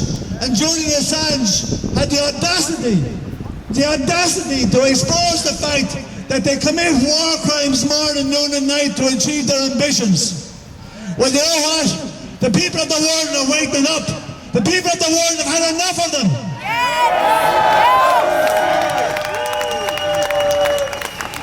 Politicians have never changed the world, but the people have. And more than ever, I have never seen so many people on the streets as we have in the last couple of years, because the establishment has been exposed to what it is. And God help you in Britain now, he's had to pick between Sunak and Starmer. God fucking help you. But things can change. We can make the world a better place. We can organise the society where people are treated fairly. We don't have that at the moment. But it's so important that we challenge the system. We cannot be putting up with it. We have to make it plain that the people have had enough of this nonsense. And the freedom of Julian Assange is central to this. If no one knows what verdict is going to come out of this trial. We've seen so many at this stage.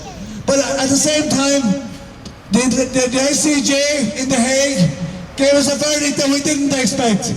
Let's hope we get another one out of them, pals. Thanks.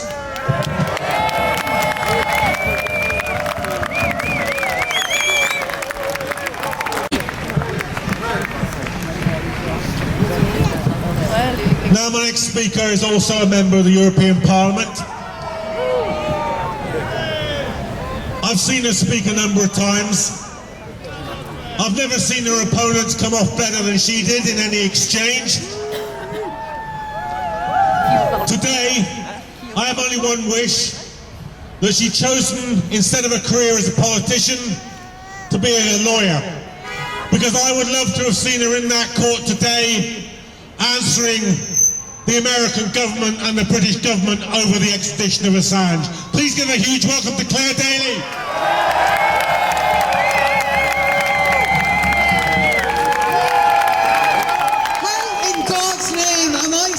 To follow an introduction like that. I think that's very unfair. Look, and it's difficult enough to follow Mick, but I just want to say, on behalf of humanity, on behalf of everyone, to all of ye who have turned out today in such large numbers. I know we've met people from Italy, people who travelled from Switzerland, from Sweden. We know that as we are assembled here, there's people organising in Dublin, in Brussels, for the first time in Oslo, and all around the world, because we represent the voices of truth, the voices of freedom, and the voices of resistance. And that is why Julian Assange is in that court.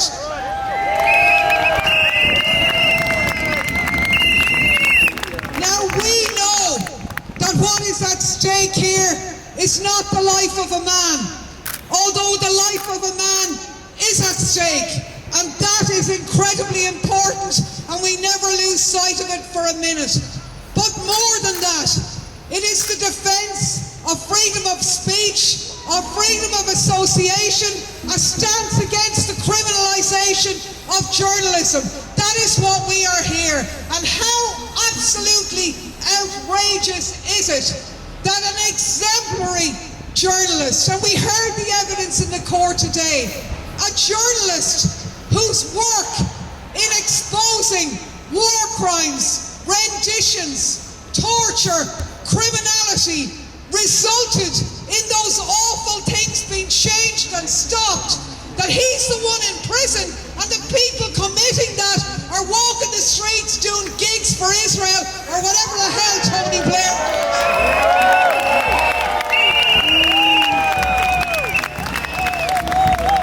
So the chilling effect is here. We know that. They say if Julian is sent to America, the chilling effect will silence other journalists. It has already been here for the past 12 years. So I think it is very fitting that we're here against the backdrop of the appalling atrocities and the live stream genocide in Gaza. We know that also where a civilian imprisoned population is being targeted. We also know the Ukraine war is going on without end, because that's what NATO want. And I just want you to remind you of the words of Julian when he talked about the war in Afghanistan. And he said that these wars are about flushing the money from the tax bases of the US and the EU through Afghanistan and back into the bank accounts of the military-industrial complex. It's not about winnable war, it's about endless war. How true he was. And therefore, that voice, that very special voice that he had, is needed now more than ever, because it's not just about silencing the peace movement, it's about journalism, it is about silencing the peace movement. So let's remember also that if wars can be started by lies, peace can be started by the truth. You're all here on the side of truth, so is Julian. We'll be all here tomorrow, and we will not rest until justice prevails.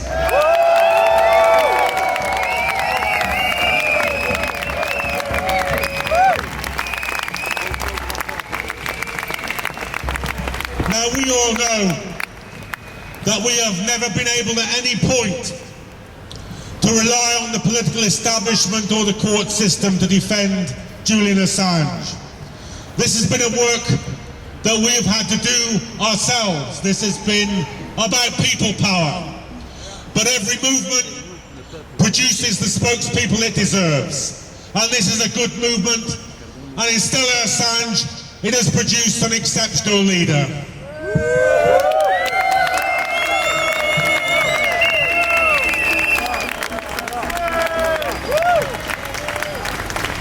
So today was a day of legal arguments, but really what it was an indictment of a rogue agency, the Central Intelligence Agency, which it pops up in each of the arguments. Whether it was Julian exposing their torture program and their involvement in illegal killings, or their own plots to murder him.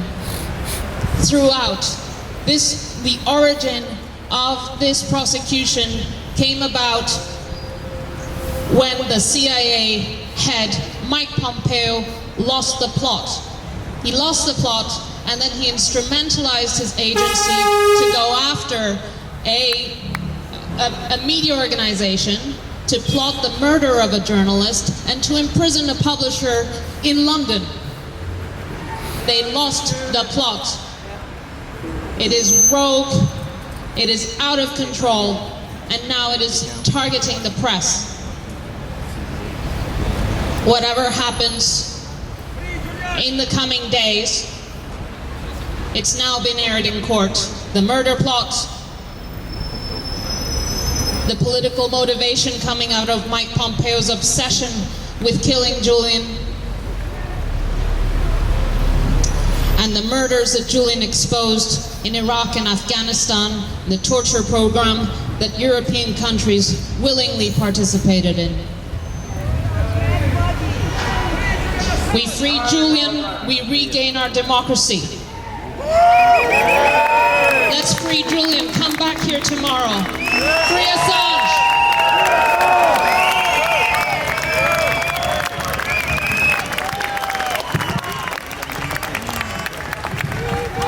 Thank you all so much for being here today and for staying here today. We have one more day in this possibly last hearing for Julian Assange. So please be back here at 8:30 in the morning. Stack your placards. We'll bring them back to you tomorrow morning for you to be part of the demonstration tomorrow. Please tell your friends, your family, your workmates, your fellow trade unionists to be here tomorrow. And at the end of the court hearing, which we expect to be about 4 o'clock, we'll be marching from here, down the Strand, down Whitehall, to Downing Street. So at the very centre of power in this country, they understand that the political prisoner, Julian Assange, must be set free. Stay strong, stay fighting, see you tomorrow.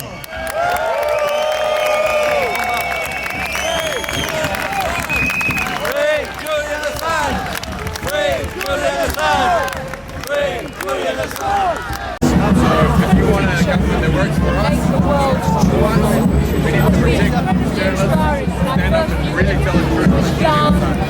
Free Assange, free the truth, free our fault. Come down here today. Well, over the 12 years, I've been with him. He's pale, pasty, and be with these awesome people. Fighting for the future for young kids like this guy. And happy birthday to my son, Jack. And fighting for you so you have a world of, where it's not a crime to tell the truth. So we can actually make the world a better place. Love you, Jack. Happy birthday. Free Assange, free the truth, free us all.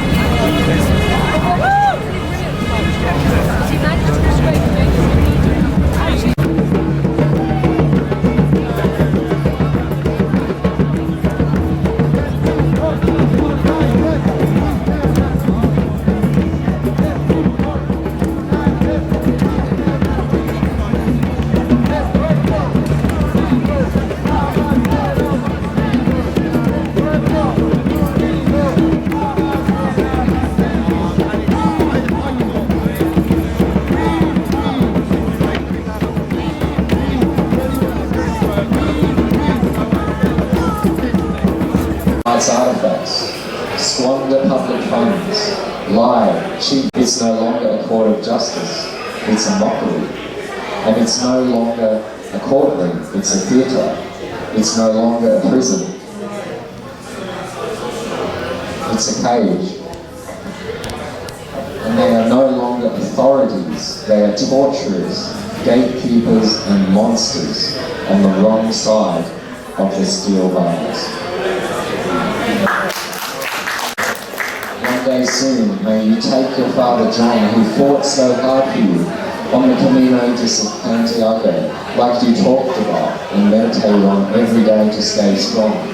But this time, it will finally be real, and you'll be fighting for nothing, just breathing in the scenery, great conversation, and good wine. One day soon, may you be allowed to be the husband and father that you deserve to be, for more than 10 minutes each day. One day soon, may you visit the sea, feel the sun, warm your skin, and the breeze fan your hair, and again hear the calm sound of the ocean. One day soon, may you sit in peace under an open sky with your family and friends close by.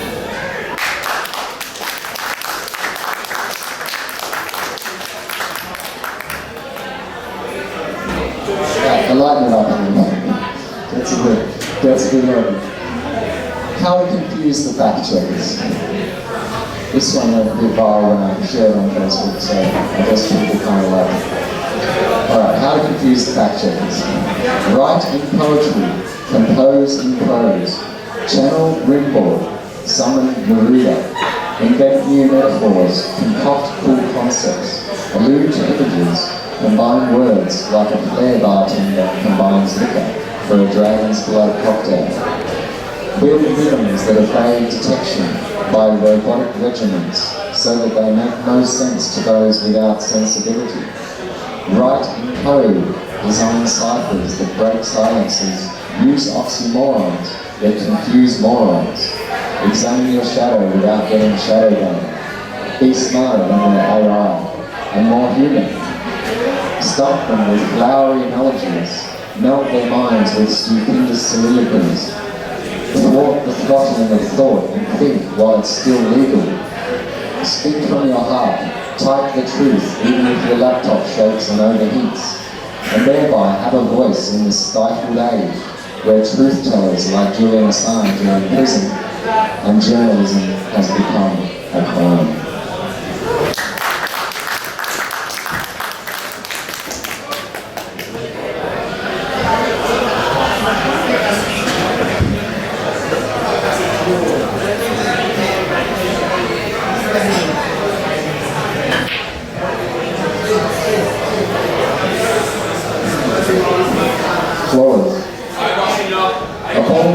Circles the sky, soaring on thermals, an apex predator on the hunt for a dissident with a thirst for blood. Its mighty wings shining in the sun, blinding everyone in its path, on a flight of revenge.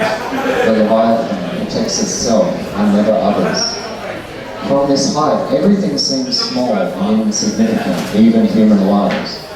It eyes its prey from many miles. Sharp and accurate, huge claws extend over borders, over countries, over laws, over jurisdictions, over noble declaration. The law of the jungle would be okay if we were animals, if we were part of the food chain. But we are human, we are souls married to flesh. We are spirits merged with bones, with hopes and dreams, with ideals and ideas. We are life, we are fragile. We are not cogs in a war machine. This is not a bird, it is an empire. This is not a mouse, it is a man, a father, a husband, a son. The only thing that can save this innocent soul is a line of truth. The beast of the majority must be released by the masses from a cave of confusion, from the darkness of ignorance, from the stone walls of indifference, into the light.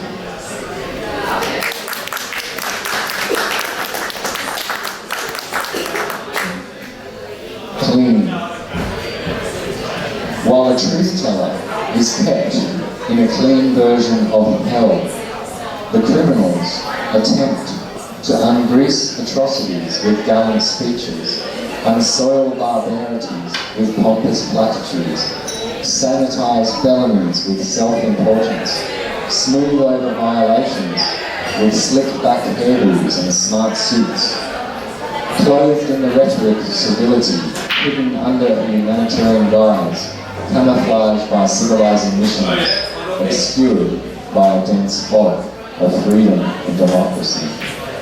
This parasitic network is feeding off humanity, but there is no stronger germicide than truth permanently exposed to sunlight. Slowly, the sleepers are seeing through the sham.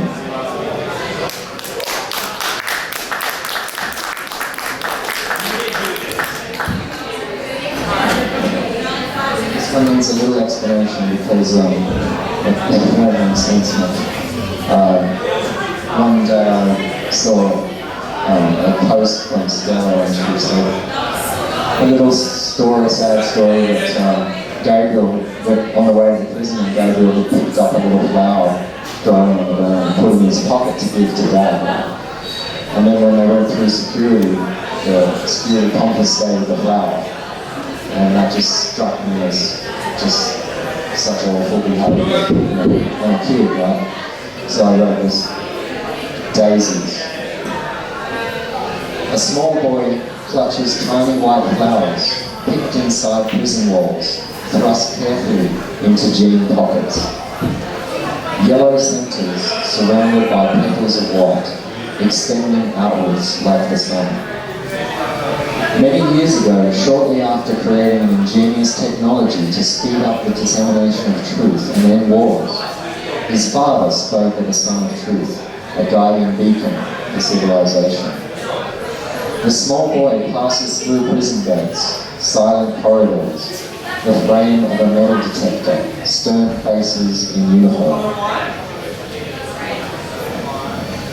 Large hands check small pockets and daisies are confiscated, sheepishly, not ready, another act of compliance. Water wells up in his small eyes but does not fall. He stays strong and thinks of his father. But small flowers are stolen like his father was stolen.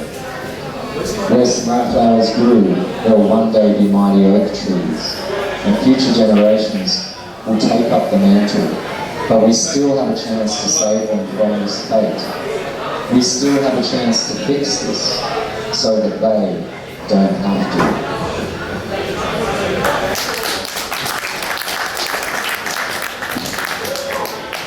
This one rhymes. It might give us a bit of a boost. We're all feeling a bit sad right now. Falconers. Actually, it doesn't rhyme, but it's kind of a bit like rhythmic at least. Pathetic falconers on pontifical horses, pounding pavements, crushing principles. Horrid hawkers sending clawed birds over borders and jurisdictions. Balding eagles riding thermals, catching updrafts, born of fury. Angry feathers flying downwards, claws extended, seizing prey. Ancient practices and ancient art to persecute modern journalists. Ripping hearts out of peacekeepers, tearing flesh of constitutions. Quelling speech, crushing human rights, stealing freedoms from us all.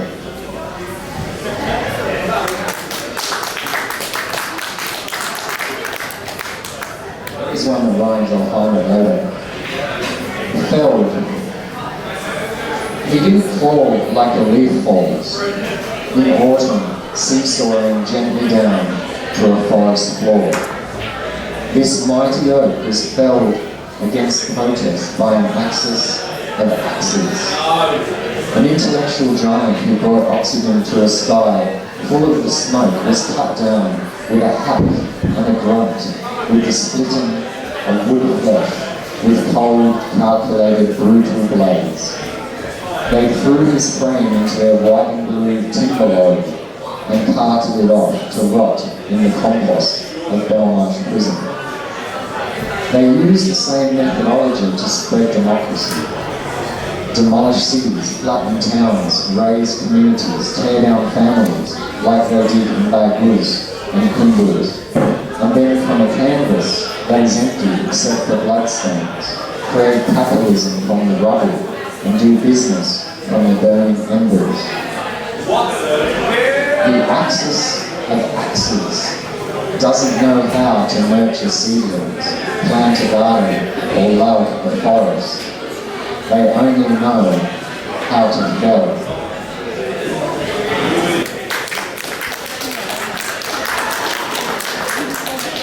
Here's a more positive one. 3.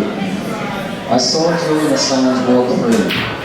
The prison gates burst open, and his long walk to freedom was over. We heard his voice once again, and he felt the sun on his face once more. I saw a world where transparency is for governments and privacy is for individuals. I saw it in the tidal potential of an ocean of hearts capable of tremendous upswell towards justice.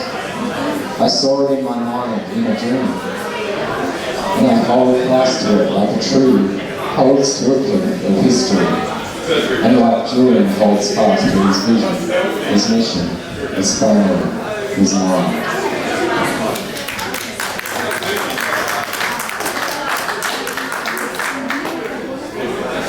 Oh yeah, here's the funny one. Here we go. Infernos. Lick-spittle lapdogs, pandering to swamp frogs, cogs in mad machineries of war. Governmental mudhogs, journalistic smearflogs, rich old man robbing from the poor. Fact-seeking journos, entering infernos, emerge from flames so truth lines can roar. Brave souls blowing whistles to stop the bombs and missiles. When truth triumphs, the peace doves will soar.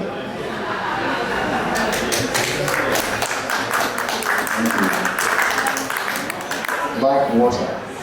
Has anyone seen the film? Did they come on Sunday? Yeah. No, yeah. Okay. This is from the film, this one. Towards the end of the documentary. When links fell from a broken system, he made the water flow downwards to the serfs and slaves, rather than upwards to the bishops and kings.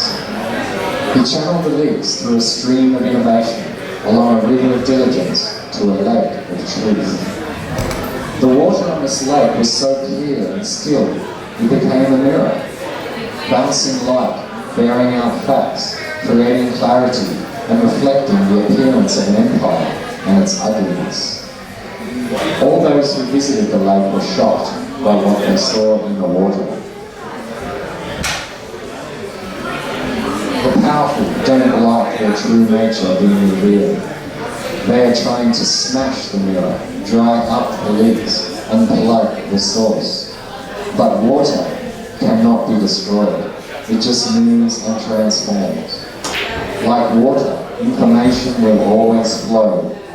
Like water, truth will always find a path downwards. Like water, there will always be whistleblowers. Like water, like love, like courage, justice is a natural element of humanity.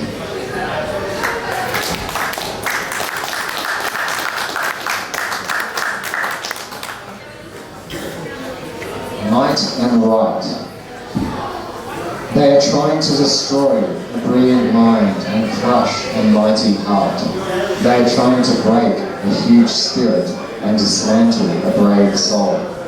His life now depends on our might to speak for what is right.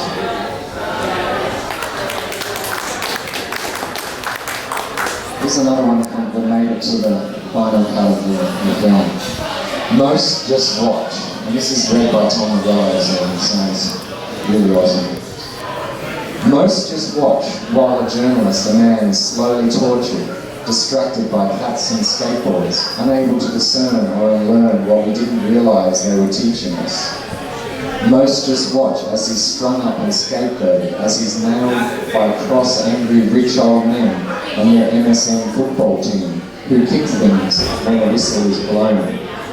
Most just watch, just like we're trained to do, through a lifetime of TV dramas, endless Netflix series, hollow wood brains that Hollywood trains, square minds glued to square screens. Most just watch, not even capable of doing a social post, or going to a protest or a vigil, or sticking a sticker on their car window, apolitical, unaffected, inactive, and most just watch, afraid to put even their little toe out of line in the wretched march of compliance towards a hellish future. Most just watch as they set fire to the declarations, as smoke and ashes rise from the bonfire of what is meant to be our human rights. Most just watch while the Mandela of our time walks a long walk to freedom every day around a 6-metre square cell. Most just watch with eyes firmly shut as a brilliant mind, a diamond mind, is placed under so much pressure he might just crack. And so things worsen from generation to generation, with centuries of watchers. When young faces look up at us and say, "What did you do for Julian?" will we tell them that we just watched?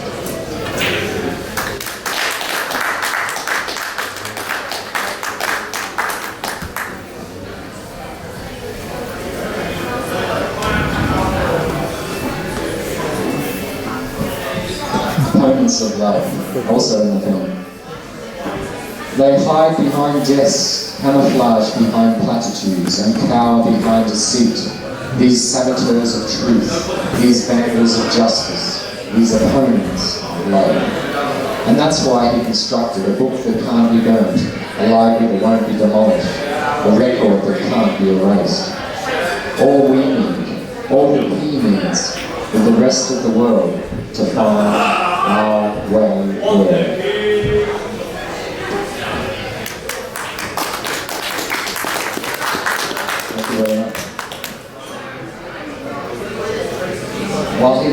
This one's called Tethered. While his life is at stake, we are all under threat. While he's held in a cell, our right to know is confined. While he's nailed to a cross, we are all losing blood. In the story of the scapegoat in the book of Leviticus, there is not one, but 2 goats. While he's held to a blade, we are all in wilderness. The outcome of this fight determines how tightly the gag cloth remains wrapped around all of our mouths, and whether they still have their grip on the strings.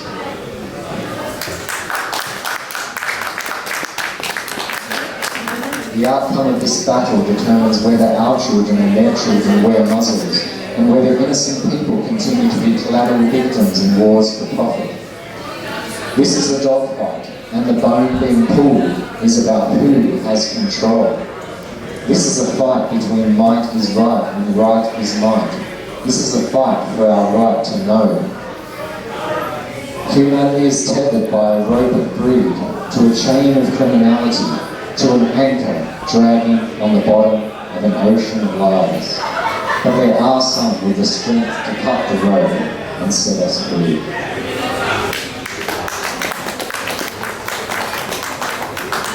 Thank you. The poem's called Thank You. One day I hope to meet this man, this brave David who took on a Goliath of an empire. This warrior who threw his own body like a spanner into their wretched war machine. This genius who used his smarts to invent an anonymous Dropbox to protect those reporting crimes. This engineer who designed a pipeline for a torrent of truth. This messenger who showed us that modern wars are all built on lies. This peacekeeper who built an indestructible and immense and mighty rebel library of Alexandria. What would I say if I met this man? First, thank you, and then sorry. Thank you for your courage and commitment to knowledge, progress, and peace. And sorry for being so ignorant and taking so long to acknowledge the weight and value of your contribution. to humanity.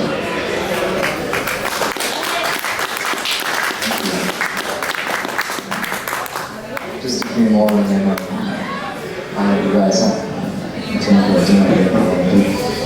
The box. The real story isn't sex, skateboards, espionage, Russia, traitors, a cat. While the public they are trying to outfox with their diligent MSM assistants holding the props. The problem is not the one in the docks or the hero they are keeping in the stocks. The real story is not the media chamber pot slops. The real issue is what's in the box. Let's check out the Dropbox. Quickly check that out. 37. Cell number 37. Solitary confinement. A plastic chair. A metal bed. A steel toilet. Indefinite detention. A will stronger than the steel bars of the cage they're keeping in. One window, 4 inches wide. In view, a family of magpies nestling between the razor wire. And above, an infinity of sky. Ideals and principles, visions of peace, loftier than they will ever be capable of conceiving.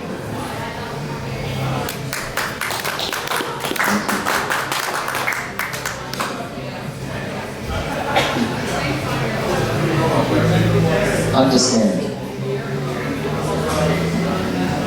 We must come to understand that this system is set up so that our ignorance is their power, our naivety their free ride, our acquiescence their reinforcement, our pessimism their fuel, our disorganization their acceleration, our helplessness their ammunition, our lack of time is their advantage, our can't be bothered is their free ticket, our waning interest is their ascendancy, our illusions their vehicle, our apathy is their superhighway to greater control.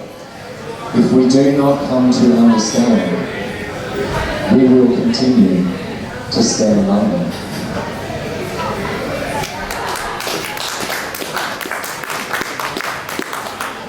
A sign. If there is a sign on the right side of history, it already has the words Julian Assange written on it. If there is a gong in the theatre show that was his trial, its metal has split from being rung so loudly. And if there is a bird that is about to take flight, stretch her wings and rule the skies, may it be a peace dove and no longer a bald eagle.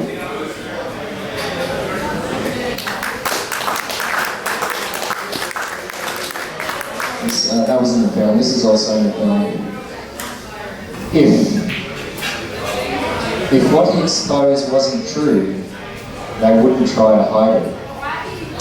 If his voice had no power, they wouldn't try to silence it. If minds couldn't learn, they wouldn't try to stifle them. If hearts couldn't unite, they wouldn't try to divide them.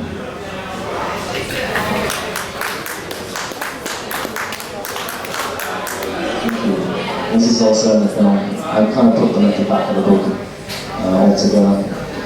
Voices. If we all put our minds together, our hearts together, our hands together, and drag our heads out from under the big black boot, and release our mouths out from under the wretched gag cloth.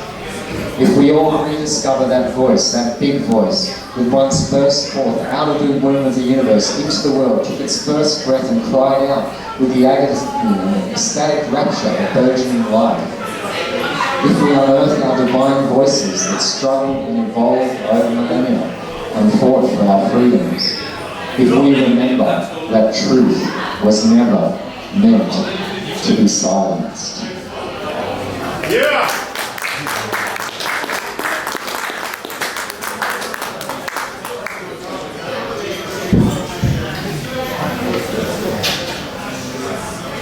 Time.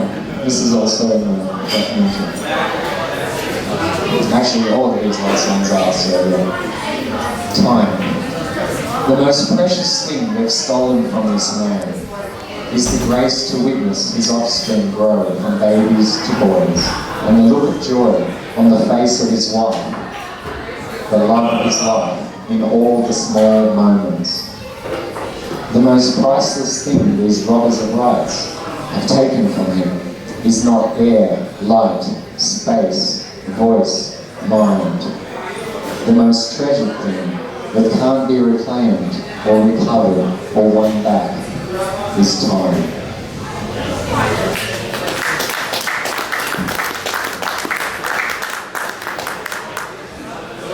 The wall. 20 feet high, 1 metre thick and 1 mile long. Belmarsh prison. A prison wall, a perimeter wall with solid concrete separates a man from freedom, family, liberty, deliverance, warmth, sun, air, space. And yet, this wall is like dust on the sleeve of humanity. We could move it with one half breath if enough voices combined. Inhale, exhale, look forwards and upwards, and remember our desire, our instinct, and our right to be free.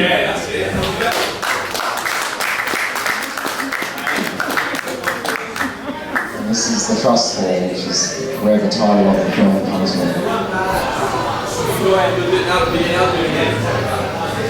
If he knew that they had committed crimes, and he had a river of leaks on his computer screen, revealing their felonies, and the choice of whether to publish them.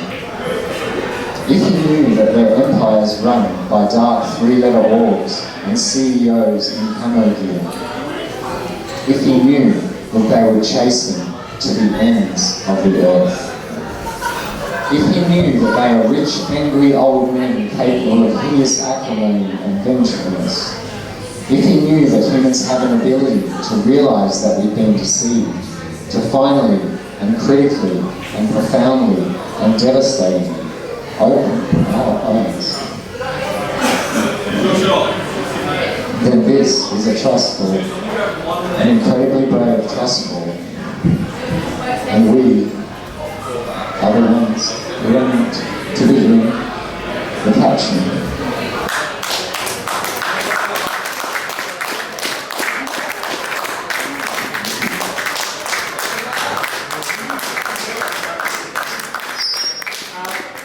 As he watched and waited for the prison guards, I hope the judge has given me my freedom today. As the crowds gathered outside the grey, grim high-courts on the Strand in London, UK, they queued and they chanted to the press over there, for God's sake, release our Julian today. Give him his freedom. Give him his freedom. Free the truth teller, Assange today. And the crowd sang as the journalists took their photographs, free, free, free, Julian Assange today. Inside the courthouse, the journalists were roasted, letting out their cries of dismay. We cannot hear a link that you have set up here. How can we report the news today?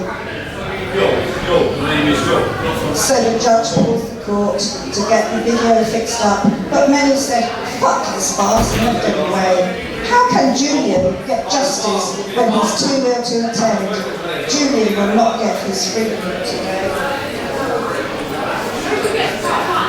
Give him his freedom. Give him his freedom. Free the truth teller Assange today. The crowd sang as the journalists took their photographs. Free, free, free, Julian Assange today.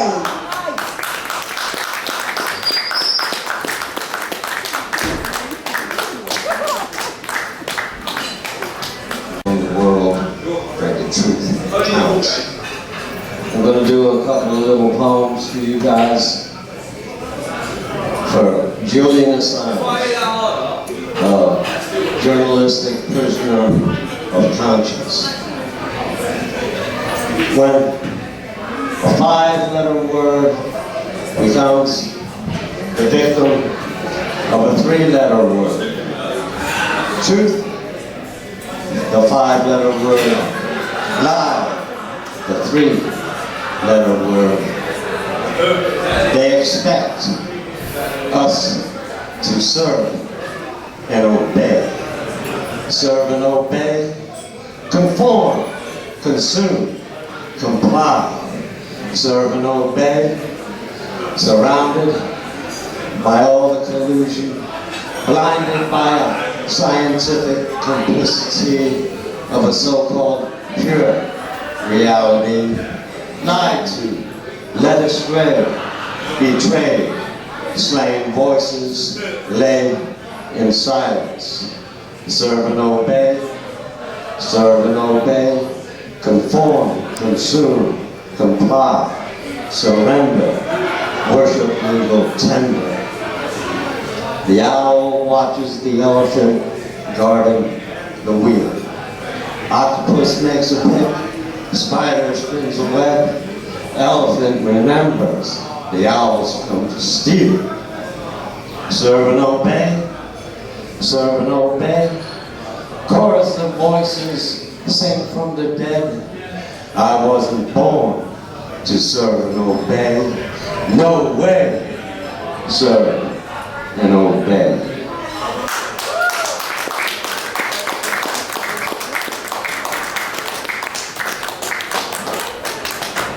Can you hear me clearly? Yes. Don't need the mic. This is something that our leaders expect us to serve and obey. And what our leaders really think of us and hold us in utter contempt. And prisoners of conscience like Julian Assange, fortunately, is still alive today. Gonzo Lira, another prisoner of conscience in another country, not so far away, but he rests in peace. His memory lives on. So our leaders, they're all rapscallions, one and all. Cracker Jack kings, a dealer in death, a slaver I have met, oppressor, don't forget. Starts them when they're young, tells them death and destruction is fun, ships them, sells them, the bullets and the guns. Death and destruction is so done. A Cracker Jack king, a Cracker Jack king, feeding on power, fame, glory in your life. It don't mean a thing to a Cracker Jack king. Your life, it don't mean a thing to a Cracker Jack king. 2 quarters will never be a whole, for it is not real. It's got no soul. The bodies alone, they're piled high and they're grown. A Cracker Jack king, feeding on fame, fortune, glory, and your life, it don't mean a thing. Cracker Jack king. You know, that's what our leaders feel about us. Anywhere on this planet. And you see it in action. Every day, television, Instagram, and the mainstream media, and their filters, methodologies to brainwash all of us into believing that everything is going to be all right, as long as we believe them. But everyone in this room knows better. I'd like to leave you with more. This is a possible eventuality, the way the world is today. And truth seekers like Gonzo and Julian, they have tried to inform the masses the best they can with truth. And look at what our leaders have done. Both. This one is called The Thing. It's 2.5 seconds. You know, I've heard them say it's 2.5 seconds. And it could almost. How do you turn back the clock on the thing that will bring the blinding light of midnight. But what's it going to be like at 4:15 midnight? Well, I'm not so sure. I really want to be around, split the atom, and this is true, the small of the small, to reveal the all of the all. It was never really our goal. Twice in anger, we did do what we did do. It's 2.5 seconds to midnight, and you know it's on its way. It's 2.5 seconds to midnight, and it could come today. How do you turn back the clock on the thing that will bring the blinding light of midnight? There's a place deep within, and it's called the human heart. And where do you begin before you can start? That place deep within, called the human heart. It's 2.5 seconds to midnight, and you know it's on its way. It's 2.5 seconds to midnight, and it could come. Could come. Free Julian.